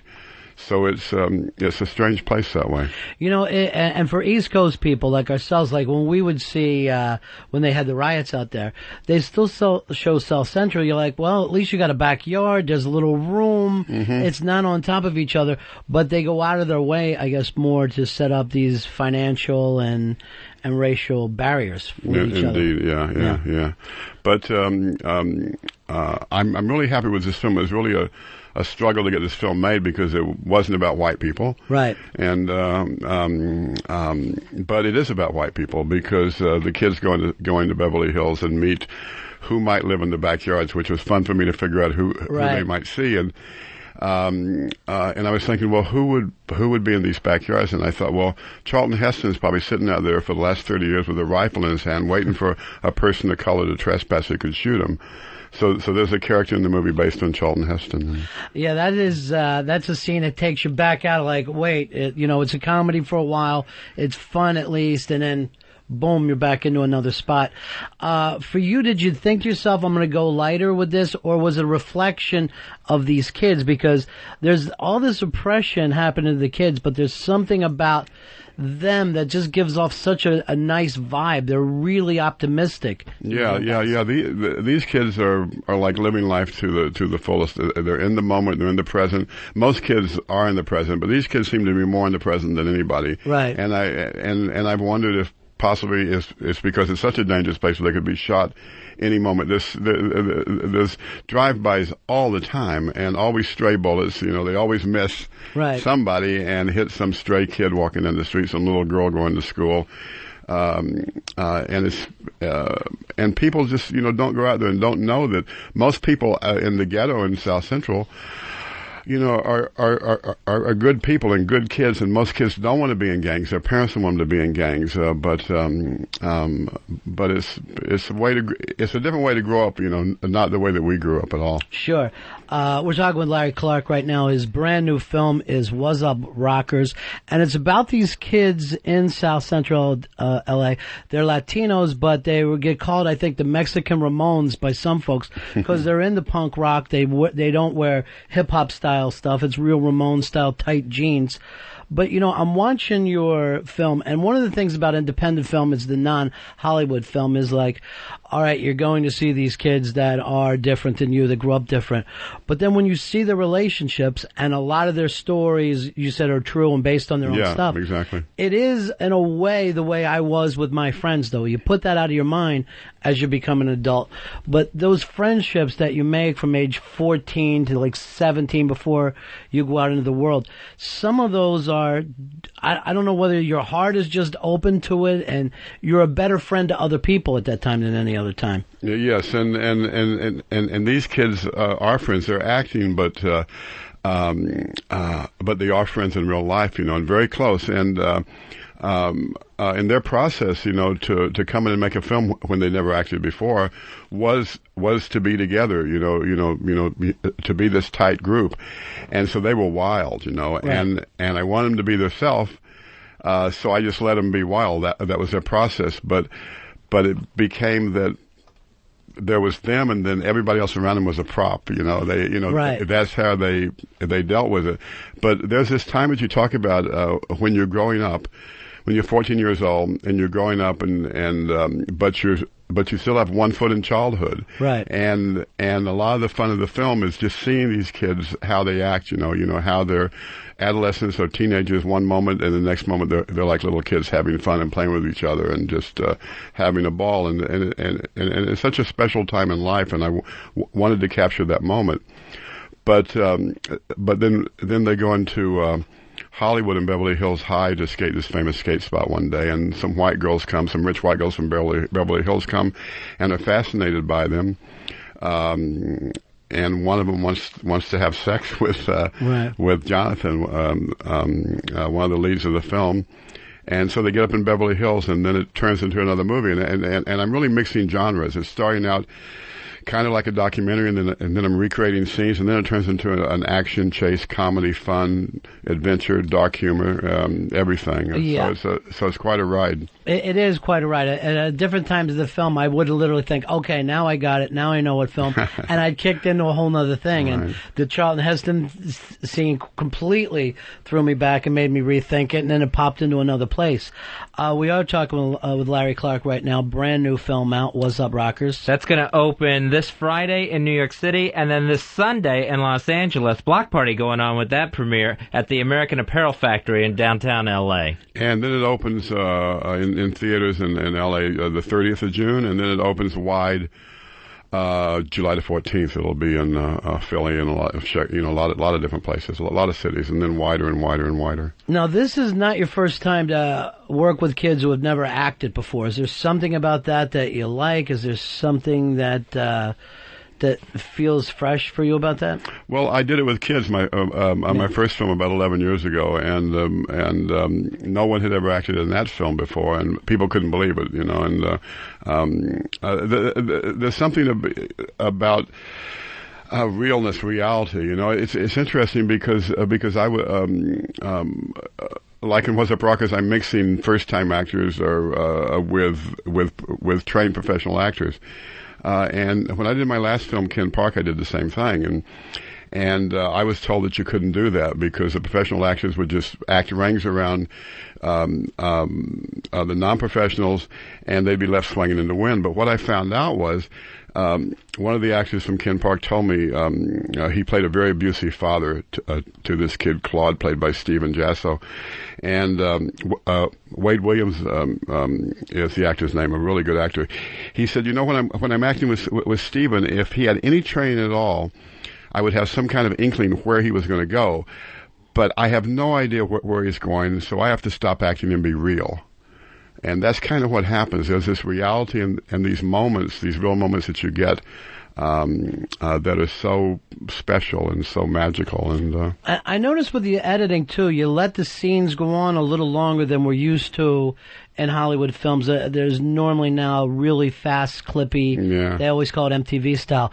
But there's some really long takes, and they fumble things like people would with their memory, and a lot of that stuff is just realism that you're trying to capture. Exactly, yeah. And I'm not so much for the quick cutting in my films. Is that something that all the way from the beginning, the kind of films you grew up with, or? It's just kind of the way I see and feel, yeah. Because I really want you to get to know the people, and I see a lot of films with the quick cutting, and I just say, could you just stop for a second so I can, see the person and see what's going on? Yeah, there was a point where very early on in your film where it has a documentary film where the kid's struggling a little bit to tell the story, and it would build momentum and come down. And you're like, that is the way a kid tells a story. Like, if you ever have any teenagers in your life, you're trying to sometimes pull the what happened at school today story out of them. It's never easy. Right. So it really does set up a sense of realism. You brought up your last film. Is it still not got a distribution in the U.S.? It does have distribution in the U.S., and it's played all over the world, and it's very successful. Ken Park we're talking about. But there's some music clearance issues. The producer didn't pay for some of the music. He said he did. He didn't.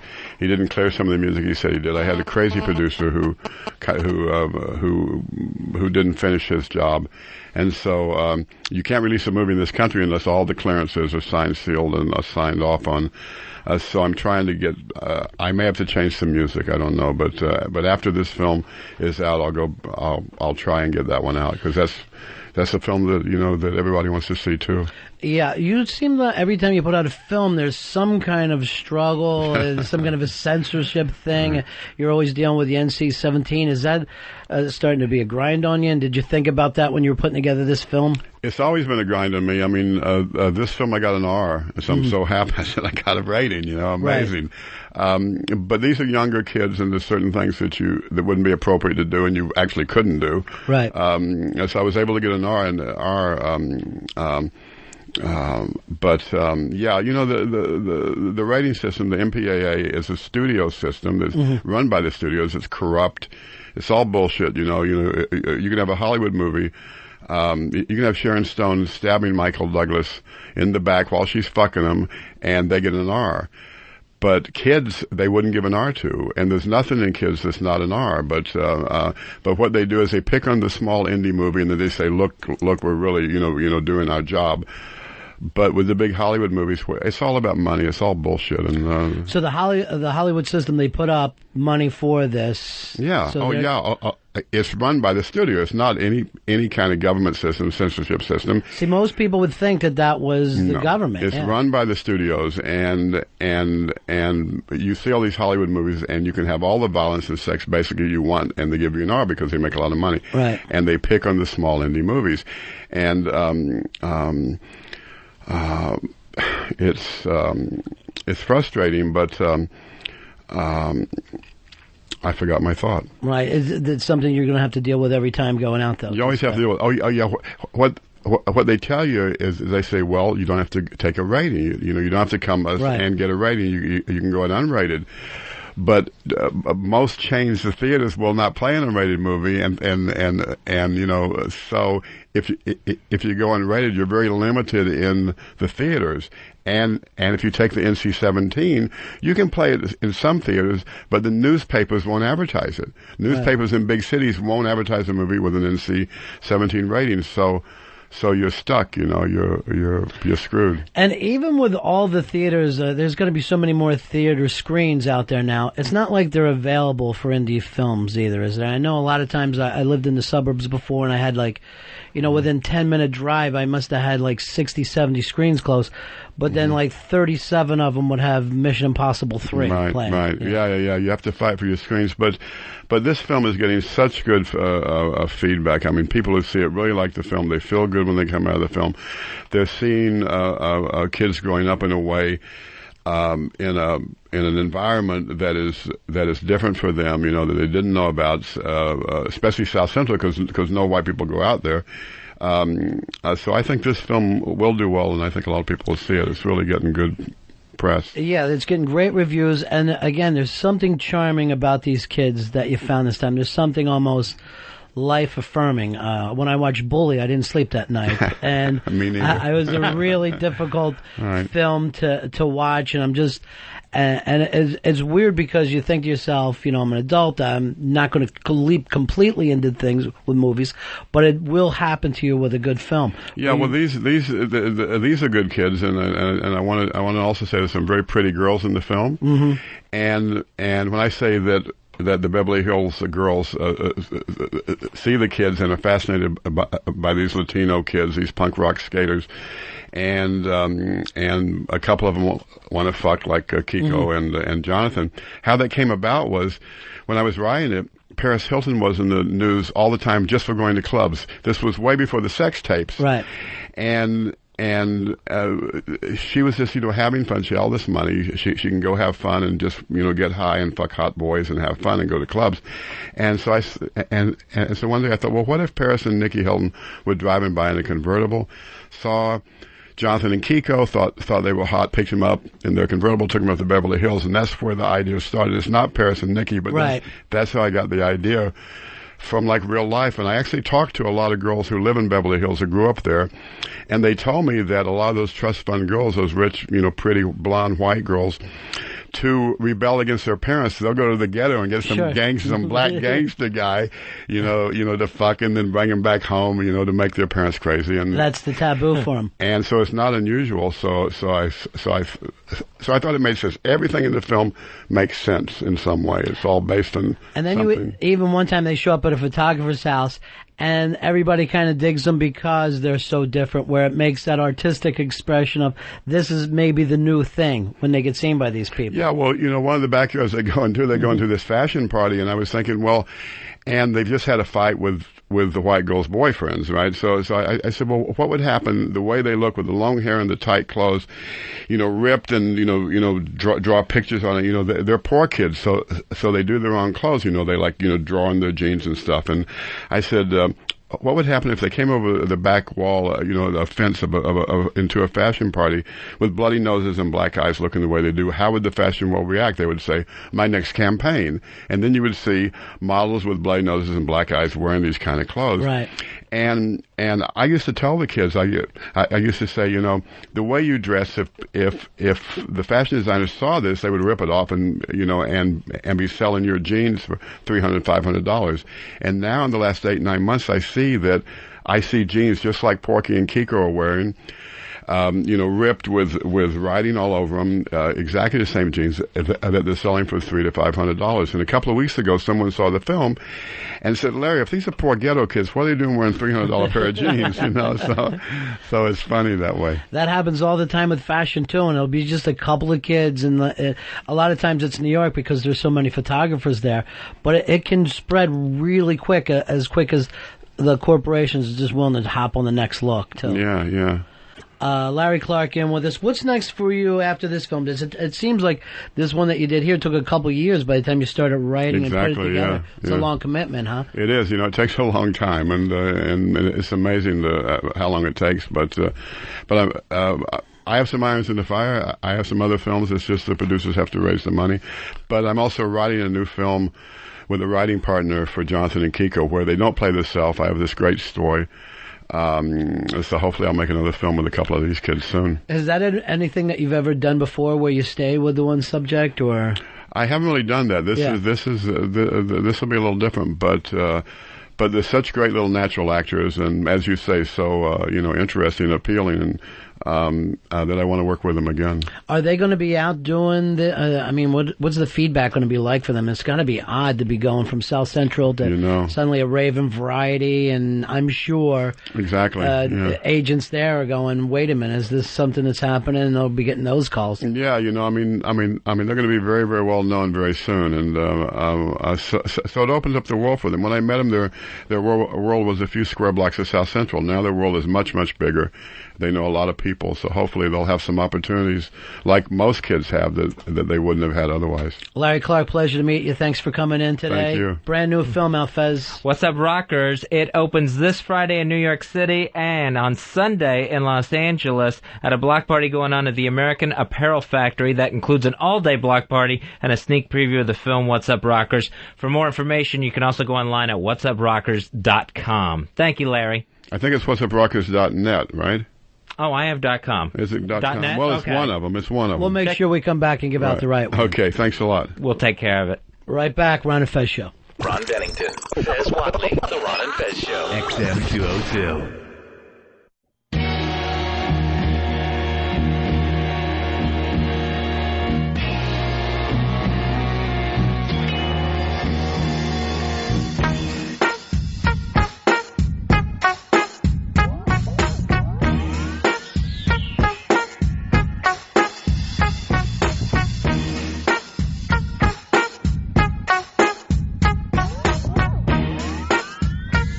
Show.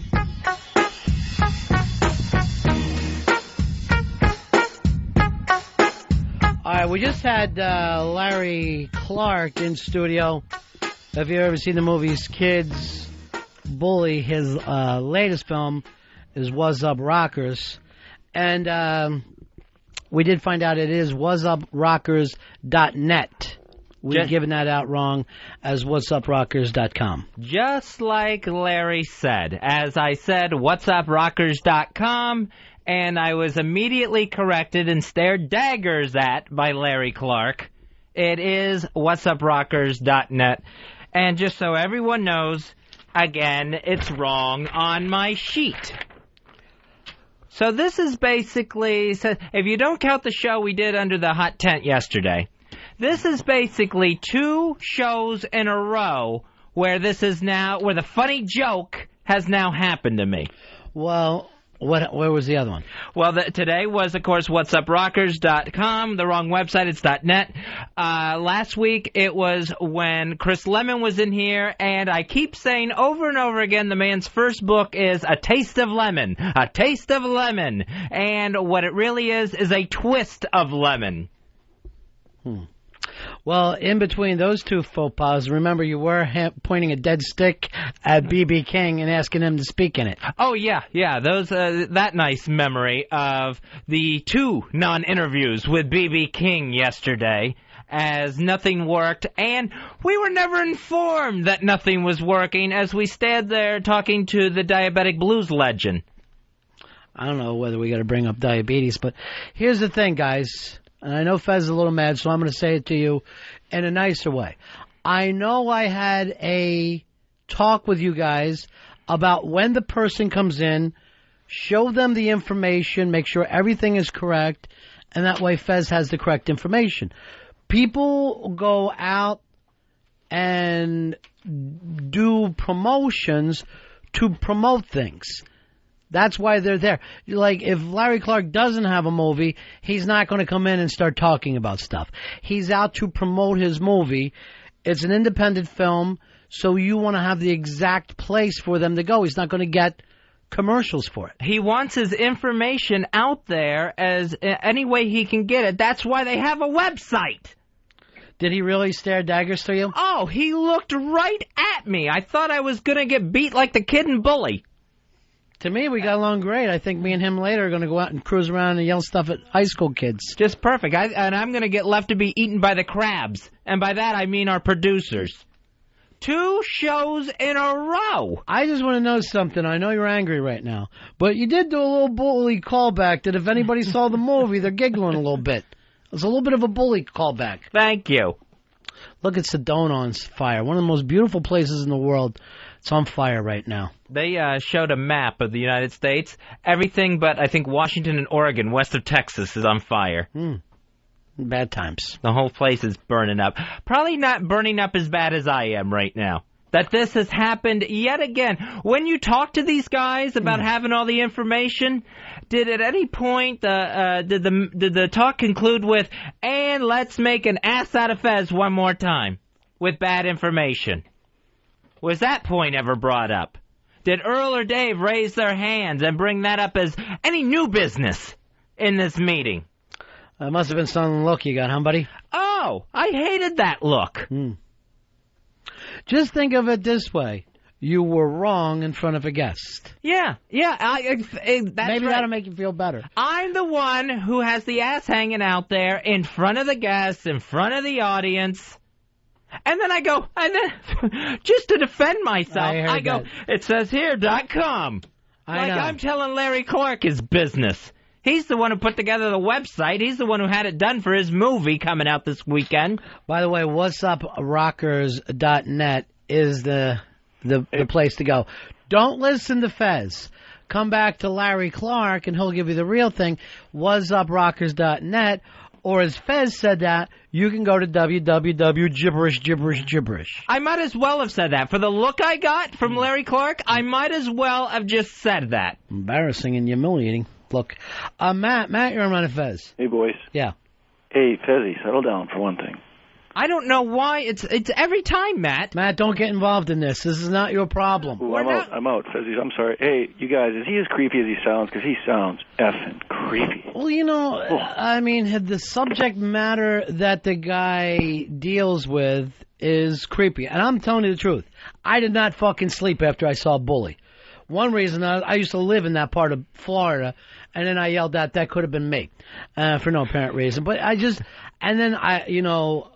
so it's the teenage on the edge things. It ain't John Hughes movies he's doing. They are odd. I know a lot of people want to call him a pedophile, what all. To me, the guy came in, this last film, take a look at it. I think it's interesting. Is it like a Hollywood film? No. It is absolutely not like a Hollywood film. Do you need to see something every once in a while besides Click starring Adam Sandler? I don't think it's a bad thing to break it up every once in a while and see an independent film. Hey, Brian, you're on Ron and Fez. Hey, Brian, go ahead, pal. Going once, twice? All right, put him in the B.B. King file. Hey, Rich, you're on the Ron and Fez show. Fez, I think you're taking a little hard on these guys. It's a lot of goddamn work to type an address in a browser and make sure it's the right one. Yeah, to either type out a dot followed by 3 correct letters or a dot followed by 3 incorrect letters. Or, and I told you guys this the other day, the gentleman walks in and you say, "Good evening, Mr. Blank. We have here that you're promoting this film that opens on this date. Here's the website you want to promote it. Is there anything else?" That's that simple. No, that's my fault. I was doing 2 things at once. Is it really? Yes, it's my fault. I'm taking complete responsibility for it. What 2 things were you doing? Because I'm still teaching Dave how to run the brakes. And why is that after fucking 7 months that he's been here, or however long? I was telling him where to find stuff, how to load things. You're telling him because you need him to do that when you finally get up. The time to teach somebody something is not wet-ass time. The time to teach it is when the plane is flying along. Fine. Then you put the guy in the fucking pilot seat. Not, we're landing in the rain. I need to get in the back. Dave, hop in there and keep the nose fucking still. Do you know what I'm saying, Earl? Yes, but Never mind. No, I want to know. I honestly want to know, since you're correcting me that you're doing two things at once. No, I'm not. And your job is so fucking difficult. No, I'm not correcting I see you sitting there for 3 hours today before Larry Clark comes in, and Dave's not behind the fucking board at all. Why isn't he behind the board when you're not needed somewhere else? Then that's how you teach. But when you leave him there like a redheaded fucking idiot and he's on his own, that's how he makes mistakes too. And I know that's a talk that we've had before and before and before. So you act like you never were, like this is somehow Dave's job, a fault, because you had to run back and check on Dave. Well, he asked me a couple of questions about it, and I got to answer them. Motherfucker, listen to this. The time that he should be asking questions is when you're not needed in the other room. Why are you sitting behind that board right now? This would be a good time to train him because he's not needed. You're not needed somewhere else. It's not an emergency time for you to be in the other room. And Dave, while you're grinning back there, this shouldn't even happen. But if you could greet people like a human instead of frothing all over them, we wouldn't feel like Earl needs to get up and move. I actually had a good greeting with Larry. Then Earl said he wants to go out and talk to him. Fez and I have talked about this. We can't trust you to be a greeter. You're too fucking wacky. I actually reminded Earl, hey, Earl, when you go out to talk to Larry, make sure the plugs are right and the websites are right. That is true. You know what? No one even knows this fucking story about Allison Bales here last Friday when she left the studio, and Ronnie and I happened to walk outside, following her out the door to thank her for being on there. We walk out there and hear Dave talking baby talk to her. I mean, downright legitimate baby talk. Ha, is what we walked into. And that's why I said to Earl, I don't want that fucking redheaded nut speaking to people. And it's no offense to you, Dave, but that is a business part of this. And that should be treated as so. Now, I wasn't even fucking mad. Now I am because of the excuses. I thought maybe Fez was getting himself upset for no reason, but the same shit can't happen over and over again. Well, I know this, that if I was producing this show, and I had a fuck up on Friday as big as getting the guest book wrong, the name of the book, getting that completely wrong, I would be going over the information of the next guest with a fine-tooth comb to make sure it was absolutely correct. He's doing two things at once. Oh. And sitting and breathing. And I talked to Earl last night, so everything's correct. I talked to him this morning, and then when Earl... Why are you fucking selling him out? This has nothing to do with you. You could just be sitting back there figuring you're not in the goddamn focus for 1 second. Come here. What is in it for you to sit there and try to tell us that this is 100% Earl's fault? Unless Earl's covering for you and you did this. Did anybody even say anything about you? Yes. He said he wasn't able to do the plugs because of me. Do you know how to run the fucking board? Yes, I told him go out. The last time that you were on there, we heard it's not working, and our mics weren't turned on, and you're yelling out over the air. It's a fucking unprofessional show that happens behind the scenes. And did Fez and I get mad yesterday about walking around with dead sticks and bothering a blues legend? No, we let it go. Fez got mad because it happened with Chris Lemon, and then no one fucking corrected it now. The fact that you yelled at Earl means nothing to me, Dave. No, I didn't yell at him. I'm saying he was saying that he wasn't able to do it because he was instructing me how to run the break, which I know how to. You don't know fucking how to, or we wouldn't have these problems. You're not ready yet. He should be training you when it doesn't matter. If you knew how to, you wouldn't have been asking him questions while he has to do your job of getting Larry Clark settled. Now, again, Dave, look at me. Is this fucking good radio? No. If everyone would have just let Fez blow off a little steam, we'd have moved on. But you have to open up your fucking pie hole and act like, well, I'm the best guy on a losing team. And that's your fucking thing. You want to bat clean up on a team that fucking finishes in the cellar than bat eighth on a championship team. That's your biggest fucking problem. No, I like the Yankees. I'd rather bat ninth on the Yankees than... Why don't you do this? Why don't you buy stupid fucking Yankees bobblehead and sit in the fucking stands the way you do now? You were happy as a listener. This has nothing to do with you. Would you let Earl and Fez fucking talk? Okay, it's just... Take your headphones off. It has nothing... Do you agree this has nothing to do with you? Yes, but he did bring my name up as the reason Can why... I fucking handle that? Was I taking care of it? Yeah. Was I? Yeah, I guess. Earl, Fez, get back to your thing. This is about you. God forbid Dave hears two fucking people talking and he feels like he needs there to be a third. It should be about him. Yeah, and you know what? I did let the Chris Lemon thing go on Friday. You did? I didn't say a word about that. I'm like, all right, we got this big trip ahead of us. We got to deal with this live hot broadcast out in the parking lot at XM. And I'm not going to start the weekend off bad, knowing the way we had to start the week.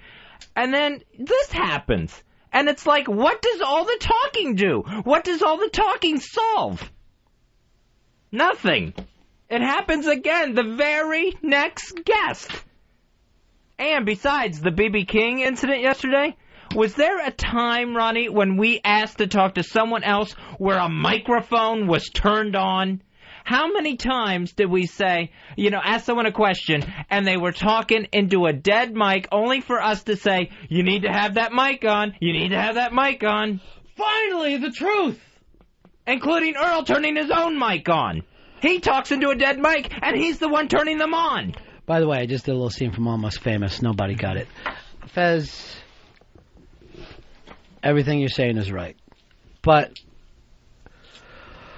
I don't know what to tell you. Either we just forget about it, and we go on and we just do a shitty fucking show, or you spend all your time in this fucking state. Yeah. It's like Friday, I let it go. Today, it's like, oh my gosh, if I let it go, if I yell, oh, Fez is overreacting, Fez is a nut, Fez your blood pressure, if I don't react, it doesn't get fixed either. I know, but no matter what happens, they will be happy, Fezzy, when you're in the ground and I'm giving the eulogy.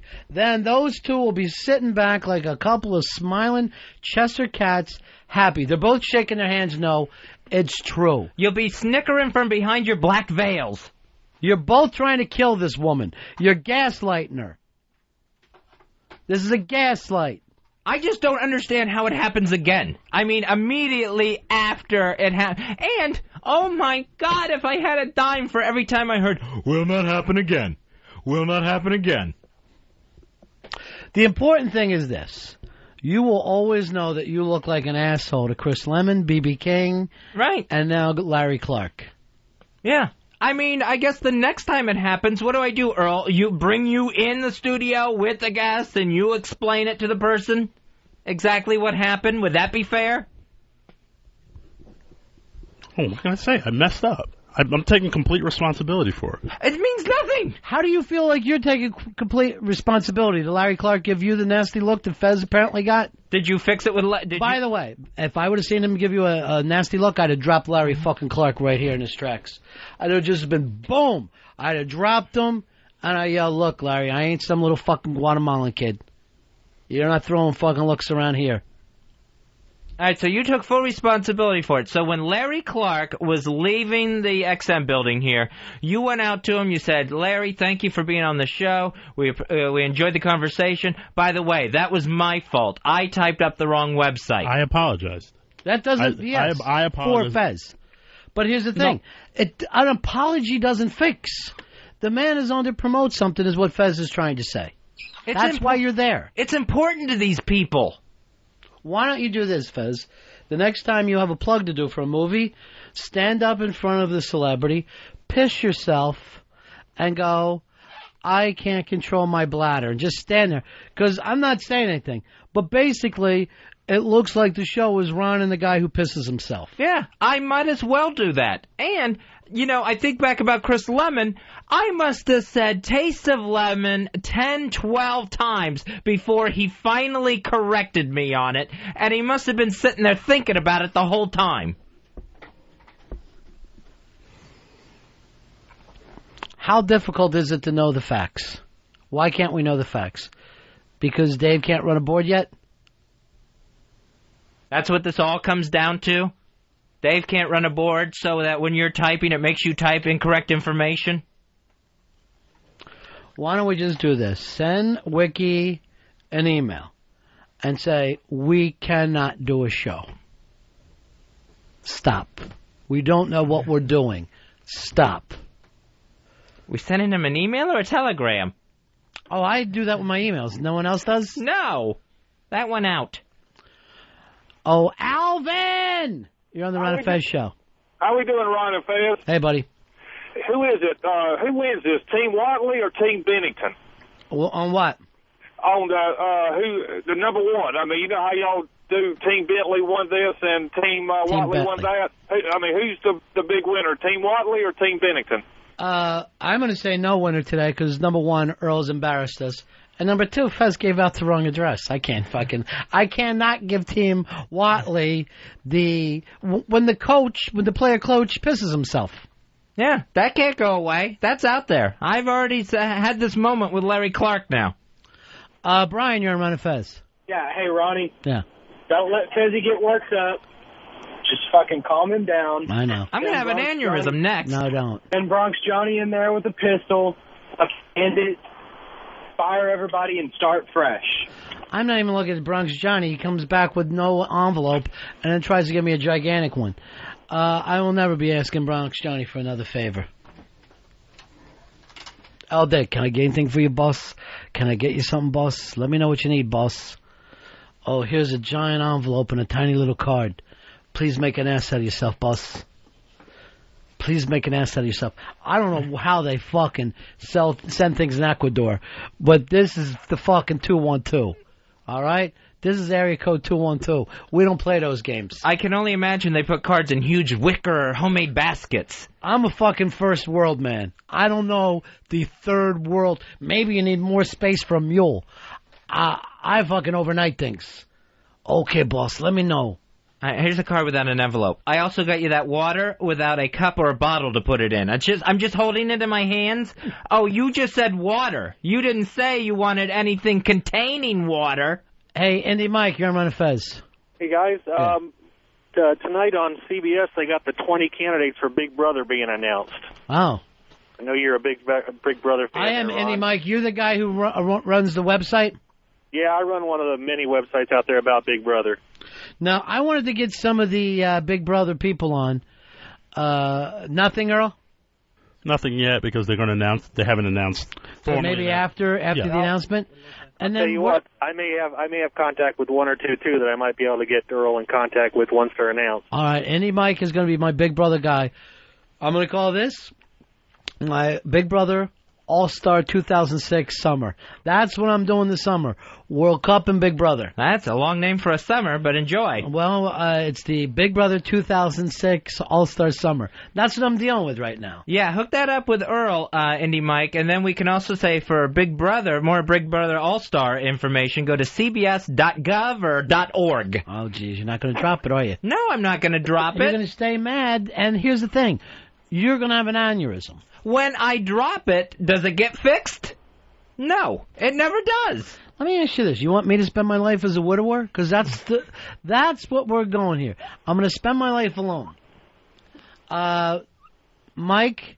Yes, sir. Why don't you call us tomorrow, and we'll all talk about who the new people are and who we want to get in. All right, buddy? I can give you two names right now if you want, in case somebody slipped up. Mike Boogie and Will Kirby both have been outed by Mike on his website.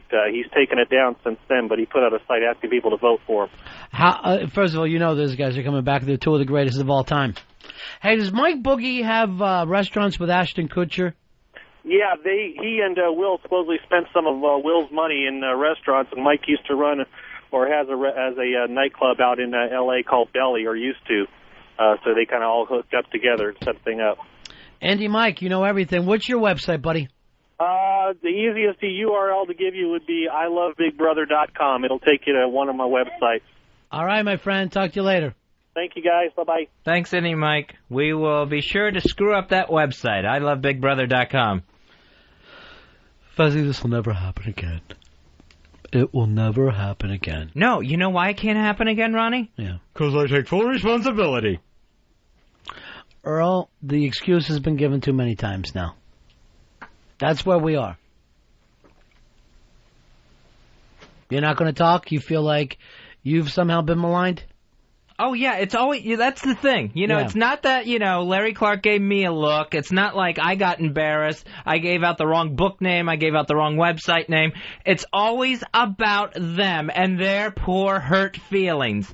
Not, what happened on the air. Not what happened on the show. Earl, how can Fez make your life better? That's where I want to get to be with this. What do I need to do? You don't think I feel bad about it? I feel awful about it. Yes, I want you guys to shine on the air. I feel miserable. No one's beating themselves up more than me right now.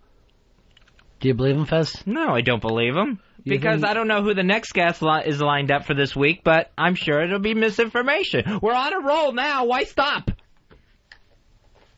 See, Go for DiMaggio's streak.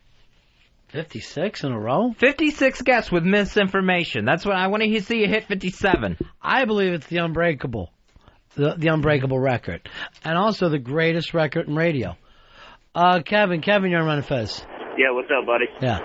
Ron, it's pretty easy and self-explanatory. With Earl and Dave, you can't fix stupid, so you just got to replace it. I don't want to get into all this. I really don't want to be negative. I was in a good mood this morning. Scott, you're on Ron and Fez. Hey, Ron, Fez. Hey, buddy. You guys got to lay off your staff. I'm sure they bust their ass all the time, and all of a sudden you guys are just jumping. Maybe you guys should do a little bit of your own research. You know what? I am. I'm going to do some research on how to get a fucking staff. I'm sorry they work so hard watching us do 3 hours a day.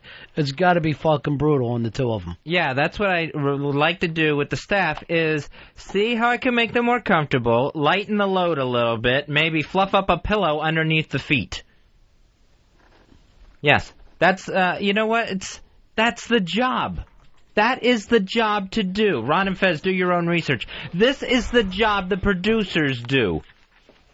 I would have thought the half hour we fucking interviewed the guy on the air would have been plenty for us.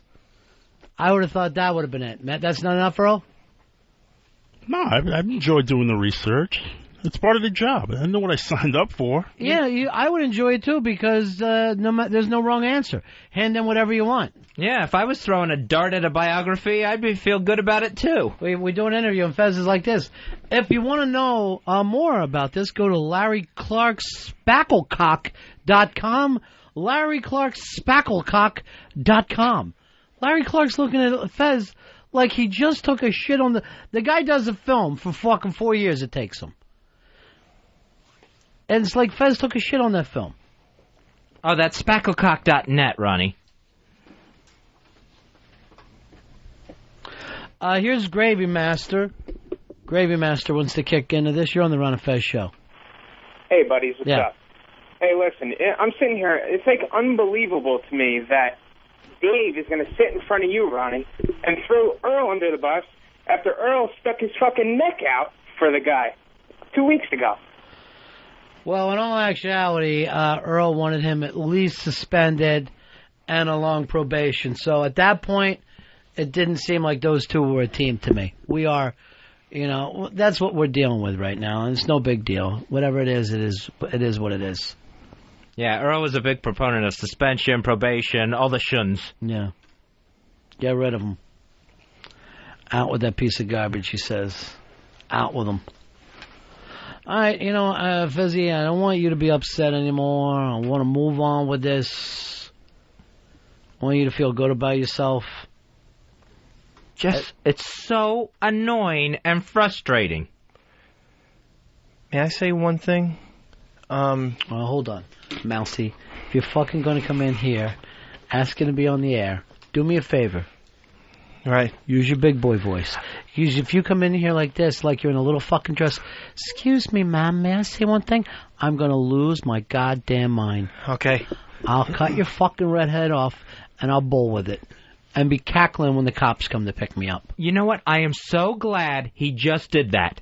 There, ladies and gentlemen, is how he talked to Allison Bales from IFC. Hi. And then he twirled his fingers. There was no fucking reason for it. And then tried to say something else to her and wandered away, turned his back to her, and She got to look at his holy shirt. What is it, Dave? It was Earl and I's responsibility. It was miscommunication on our part. Yeah. What'sUpRockers.com does actually forward you to his website. That's not what the fuck is being talked about. I know. I don't care if it links to it. Thank you for the fucking correction. You're the man wants plugged what he wants plugged. Right. I don't give a shit if it's the wrong information. Yeah. I don't want Fez to feel like he had an uncomfortable moment with the director. Right. What counts is the guy thought it was wrong, Larry Clark thought it was wrong, and felt the need to correct it. Okay. I don't give a shit what that information is. If somebody comes on here and they want to say, oh, there's a stack of DVDs at the corner of 57th and 6th, it ain't my job to run down to 57th and 6th and see if it's there. Okay. Fez will plug what they want to plug when they come on this show. All right. Someday, you and fucking Roberto will get a show in a paper box, right? Yeah. On a corner. Do whatever you want there. At that time, do whatever you want. All right. I can only dream for that moment. Stop goofing. Stop goofing because Fez is fucking pissed off. I am. And I'll fucking tie 2 army boots together and I'll beat you until I see your fucking internal organs. And look at me. Look at me now. That's a fucking total shoot. I will beat you with these things until I see your fucking internal organs. That's how long it'll go on. Right. Which somehow won't be as pink on from your inside as it is your outside. Did you just say all right? Like you're okay with it? Like you're giving me the okay to beat you with army boots? You can steel-tip fucking army boots. If you want to give an Indian burn to the sunburn, I'll be willing to do that. Get the fuck over here then. That's what you're giving up. I mean, if that's a wise ass thing, like no, I won't I'm hurt not. you, No. why won't fucking physically hurt you? I think it's this more is a fucking funny joke. Ow! Ouch! Ow! There's the Indian burn. There's the Indian burn. I think the flesh came out. Bringing it up. I wasn't going to give you an Indian burn, but if you act like if you want to give me an Indian burn, it's going to happen. I think some flesh came off with that. Some very pink flesh. All right, Earl, this is really between... What? You know what? I'm glad. Bill, come on in here, Bill. And you know what, Fez? Let's get it all out there. Dave, you get up and crawl in the other fucking room. Feel good about your Indian burn. When you feel that Indian burn, feel like like you're learning something. Bill, tell me what you told me when I came in today. During the B.B. King interview yesterday, you and Danny were trying to get a hold of Earl. Oh, yeah. Well, what I remember was because I was in the booth with Johnny and Danny, and Danny was running the board. So you guys were running the show from the New York studios while we were in D.C., okay. Yes, and at some point, I believe during the B.B. King interview, there was a remote mic that was getting way too far away from the signal, and it was terrible static to the point where it was just dead air. Yeah. And Danny made the executive decision to go into spots because the machine will shut off if it goes to dead air too long. It automatically does that. So he went to spots, and then he calls Earl, and he's talking to him, and Earl was like, it was hard to get an answer from Earl. He was saying things that like you already knew. Like crazy talk? Like, it was hard to get the back and forth going, and I had the phone at some point, because Danny went to the thing and went to a break, and then Danny's like, should I go into another break, or you want to come back? And I'm on the phone, Danny's holding all the mouse in one hand, the keyboard in the other, ready to... loading up stuff, because Ronnie and I don't know we're not on the air. Oh, that's beside the fact. We didn't know if we had to go, if Earl wanted us to go into another break, or if or come right back, and... I'm like, Earl, what do you want to do? What do you want to do? And I just hear Earl in the background talking. Just like he laid a phone down instead of staying in touch? That seems what happened. And I got... I can explain what happened. When you guys went into the back, I had no one like in between where the hallway ends and the parking lot begins. How many interns were you given yesterday? I would have guessed 3, but everyone went into the back. Why is that? Because they don't know what the fuck to do. Nobody's leading them, Earl. Fez and I are on the air. We need somebody to lead the guys off the air. No, but I was with you guys. Why were you with me? Well, who was running the board down there? But I was the only one. I had to man the board. Right. So you weren't with us. So you. No, I mean, I'm just saying, as far as getting like everything spread out. Once the show starts, I'm running the board. That's right. That's why you do stuff when? Before the what? Yes, and I communicated that.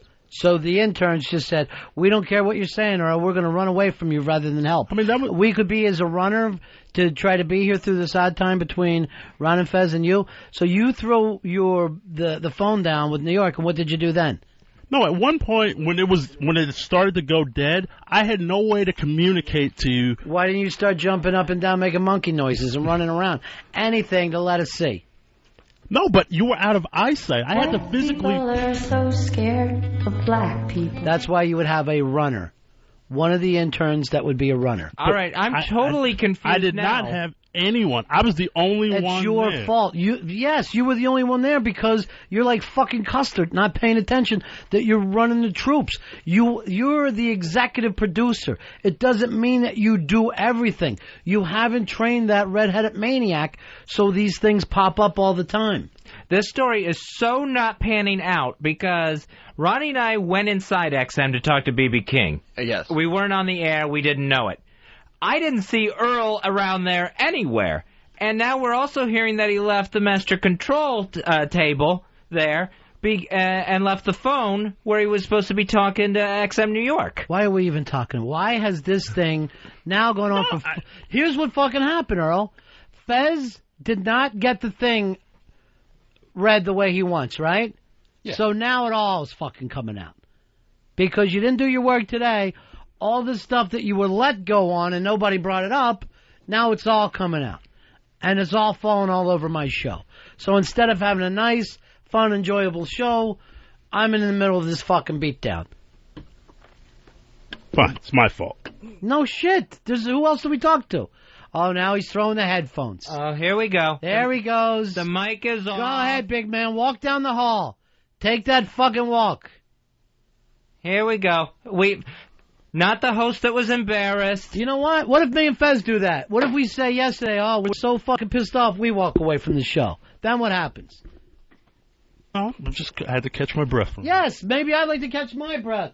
Maybe I'll take a fucking walk and try to figure out what I really want to do with my life.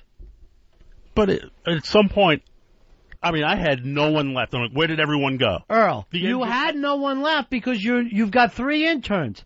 They fucking see the host walking off. They're acting like they're listeners and they're walking behind it. You got to say to somebody, I need you to make eye contact with me at all time. Don't you leave until I tell you what to do. You're running a fucking show like a Producer. That's the correct answer. But again, when you guys took off, I have to keep the headphones on and make sure you guys kept the signal up. Earl, your problem is this. You don't see a problem until it happens. Rather than going, here's the potential for disaster, what do we do if it comes up? That's what a producer does. But you can't sit there in the middle of a thing. The mics don't work for B.B. King. You drop the phone with New York, and you start screaming, I don't know nothing about birthing no babies.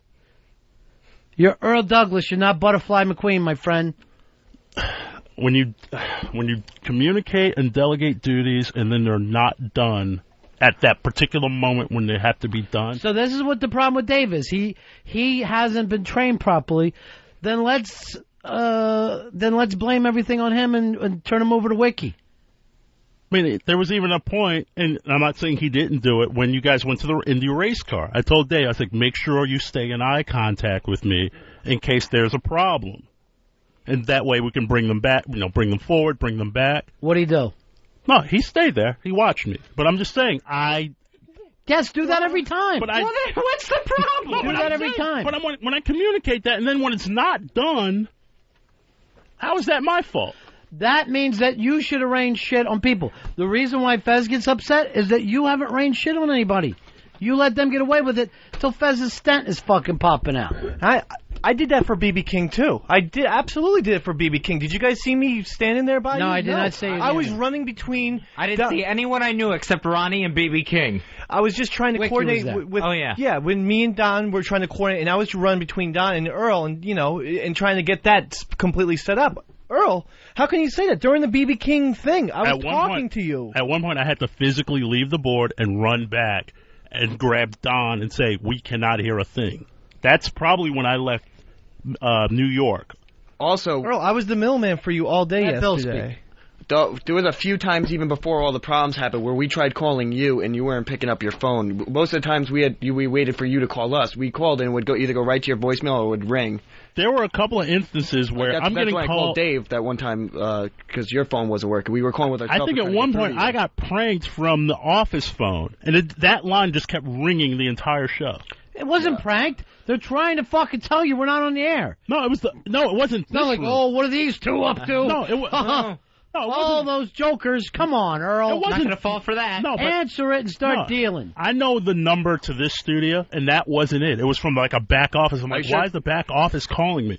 Are you sure it's not? Because you were calling the hotlines, but there's also that other phone, the special phone. Yeah, there's no back office. Yeah. No, our office phone, my work number. You sound like a man now who's in the middle of the fucking...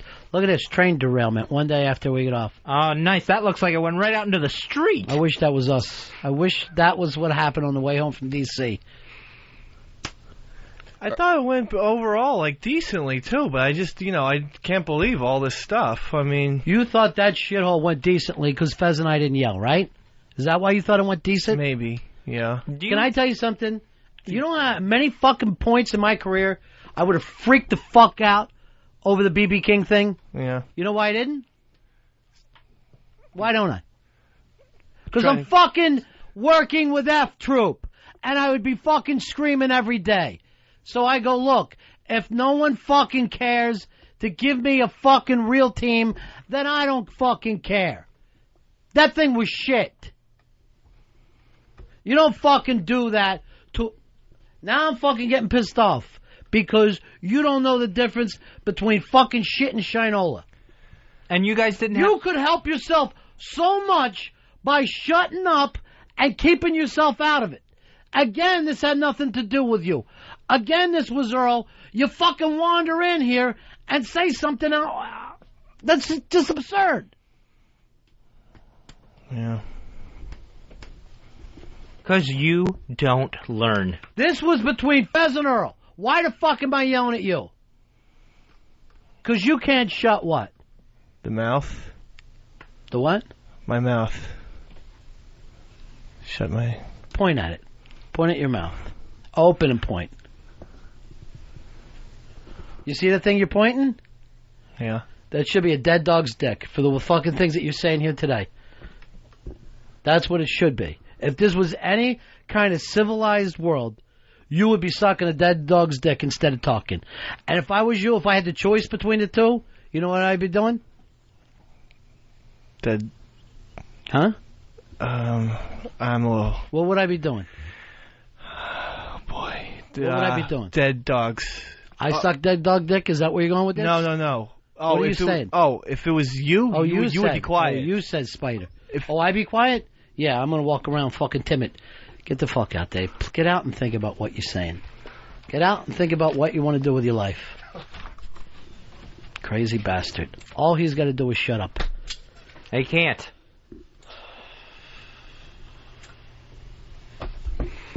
Because this is between you and Earl. Has nothing to do with me and Dave. If Dave speaks again, I'm going to stab him to death. I'm going to fucking do my time in jail. And I'll be doing lifetime. And you know what I'll be thinking? Oh, I remember how when the blade went into his spleen, felt so good. Oh, don't forget about cutting the jugular. That was fun, too. Get back to your thing. Earl, everything you have said about yesterday's broadcast, I had to be here, I had to do this, I had to make sure of that, all those things that you just rattled off to us, your laundry list, guess what? We were still off the air. So everything that you just gave to us about how important it is that you're doing did not keep the show on the air. Do you realize that? All these excuses we're getting? And still we were off the air? Yes. There wasn't a time we went to a microphone other than our own where we were on the air. I don't think there was once that a microphone was potted up when it should have been. All right. Well, you know, this is all out of the fucking question. Because we had dropped that show, and it didn't fucking matter, and we moved on. But this is what happened when the other thing fucked up, and then that red-headed bastard started pointing fucking fingers. And all you got to do to make this better is that every time Fez has a plug to do, to make it the correct plug. To fucking check with the person when they come in. Larry Clark was booked for how long? Couple of weeks. In fucking 2 weeks, have the right plug for Fez to say. And then we're done. Then nobody's mad about anything. And then it wouldn't sound like Fez has gone insane over .com versus .net, where it's actually stuff that's been building up and me not saying anything about it. Mike, you're on the Ron and Fez show. I think Fez was forgetting about the time when the Penthouse Pet was in, and they screwed up her plug because Earl wrote the wrong thing on the sheet again. It was a few months back. Yeah, that's true. Yeah, I was like off by a few Fridays on that one. You look like an idiot in front of that Playmate or Penthouse Pet. Oh, yeah. Yep. And she was uncomfortable because she had to correct me and didn't want to. She didn't want to correct one of the hosts of the show. So I see her whispering over to Ronnie, actually, it's next Friday. So not only am I uncomfortable, she's completely uncomfortable. She's completely uncomfortable, like she's saying, I smell shit coming from your partner's pants. Here's our buddy Jersey Rich. Jersey Rich, you came in to meet your hero, Larry Clark. Larry Clark, that was him. I brought in my school day CD for Stanley Clark. He's being a bull. He's being a ball buster. That's what Earl told me Stanley Clark was going to be here today. When you met Larry Clark, you were a pedophile like him. Absolutely. Did the two of you hit it off? Yeah, it was like we were brothers. You love the movie Kids? I love it. Yeah. That's one insane picture. Have you seen it, Fez? I haven't seen Kids. You know, it came out when I was in high school, and you know, me and my friends had our fake IDs, and we snuck into the theater to see it. So he's a photographer like you, too. Have you ever seen his stuff? Absolutely, yeah. Tulsa is a great book. Very homoerotic, would you say? Somewhat? A little bit.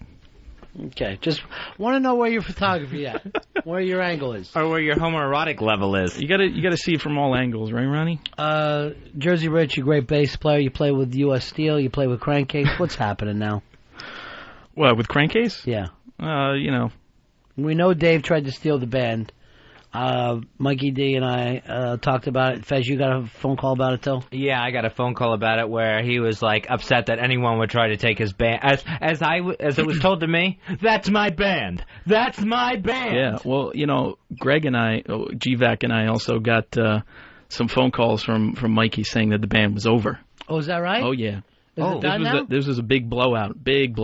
So Crankcase is no more? No, it's still going. We managed to calm him down. We've closed the case on Crankcase. Yeah, we managed to tell Mikey, we're like, you know, Mikey, you think we're going to spend any amount of time locked in a room with Dave behind the drums? So there was never even a inkling that Dave was going to be your drummer?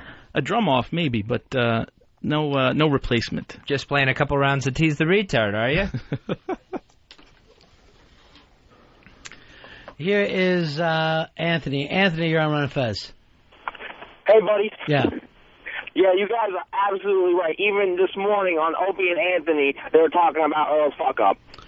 What part? What? What part? The BB King? Yeah, they were talking about how they were going to rag on you guys today about this morning when yesterday when how Earl fucked the whole thing up. Earl, we cannot make radio. Let's just fucking all admit that as a team. We cannot make radio. He's not going to answer back, so that's the fucking new gimmick. Yeah, that's and that's proving the point there. That's the fucking point. That's making radio. By not reacting, by not talking, that's not fucking radio. That's dead air. No, I can't express enough how sorry I am. You haven't really yet? Sorry. You haven't yet, Earl. Ron, can I say something? You know, Please from a listener's standpoint, standpoint. I like fan point. Oh, yeah. A fan point. I want to do a fan point. All right. You know, when something like that happens, I don't know, that hasn't happened very often where the mics get screwed up, but, like, I was just listening to it and thinking, what is Earl going to say? What is his excuse going to be this time? Right. That's all you can get. Yeah. Like, instead of, hey, something great happened on the Ron and Fez show, hey, I wonder what fucked up. I wonder what those two crazy kids thought they were going to do this time. Did they really think they were going to kick the football, or were Lucy going to pull it away? And if proofreader extraordinaire over there had just done his homework and put the right website today, it would have been easy pass for him. he would have skated past what happened yesterday. I did like Larry Clark's spacklecock.com. That was a good one. .net. I'm going to point this out. This is what fucking frustrates me in my life. I was not involved in this. I didn't read off the bad plugs. I don't look like a maniac to Larry Clark. Fez does. I don't look like an idiot to Chris Lemon. Fez does. Right? I look like a moron in front of B.B. King. I can live with that. But I had nothing to do with it. The minute that Dave started doing stuff, it gets me involved. And then suddenly it all becomes all these other things. And we never did find out why Fez can't get what he wants. 40 minutes into it, we don't understand why Fez can't have the one thing that he wants to read plugs. That's all I've asked for. Correct all I've ever wanted to do is read out correct information. That's all. It's not a big dream. It's not a huge goal for a person to have. You have the same dream that Frank Reynolds had, that if you say something, it's true. That's all I want. I want to be believed. I want to have integrity with the listeners. Joe, you're on Ron and Fez. Yeah, I just wanted to comment on how you had to keep telling Earl to turn on the guest mics yesterday. You know what? I am not even bringing it up. Earl wasn't prepared for that, so what? It was a road thing. He didn't plan it. It's nothing he's going to do every day. Well, I was told I was going to keep the mics on all the time, but I was told by the engineers, shut the mics off. So turn them on every time you see somebody take a mic. No, I was like, keep them on. Usually I would just keep them on. Fez has to... Look, here comes Bill. Fez is going to have to kick the mic on. It's such a ridiculous excuse. I just have to say that to protect our end, that when everything started going wrong, Mars and Danny were on top of everything. And then Mars came in, like when everything was going bad, he came in and he said, Danny, go to a break. It's, don't let it do it. And we went to break and it had to be done. Beautiful. Thank you for being there for us. Jersey Rich, anything to plug real quick?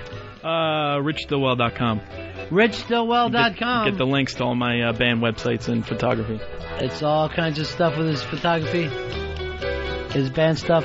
That's it for us, guys. We'll see you tomorrow after O&A.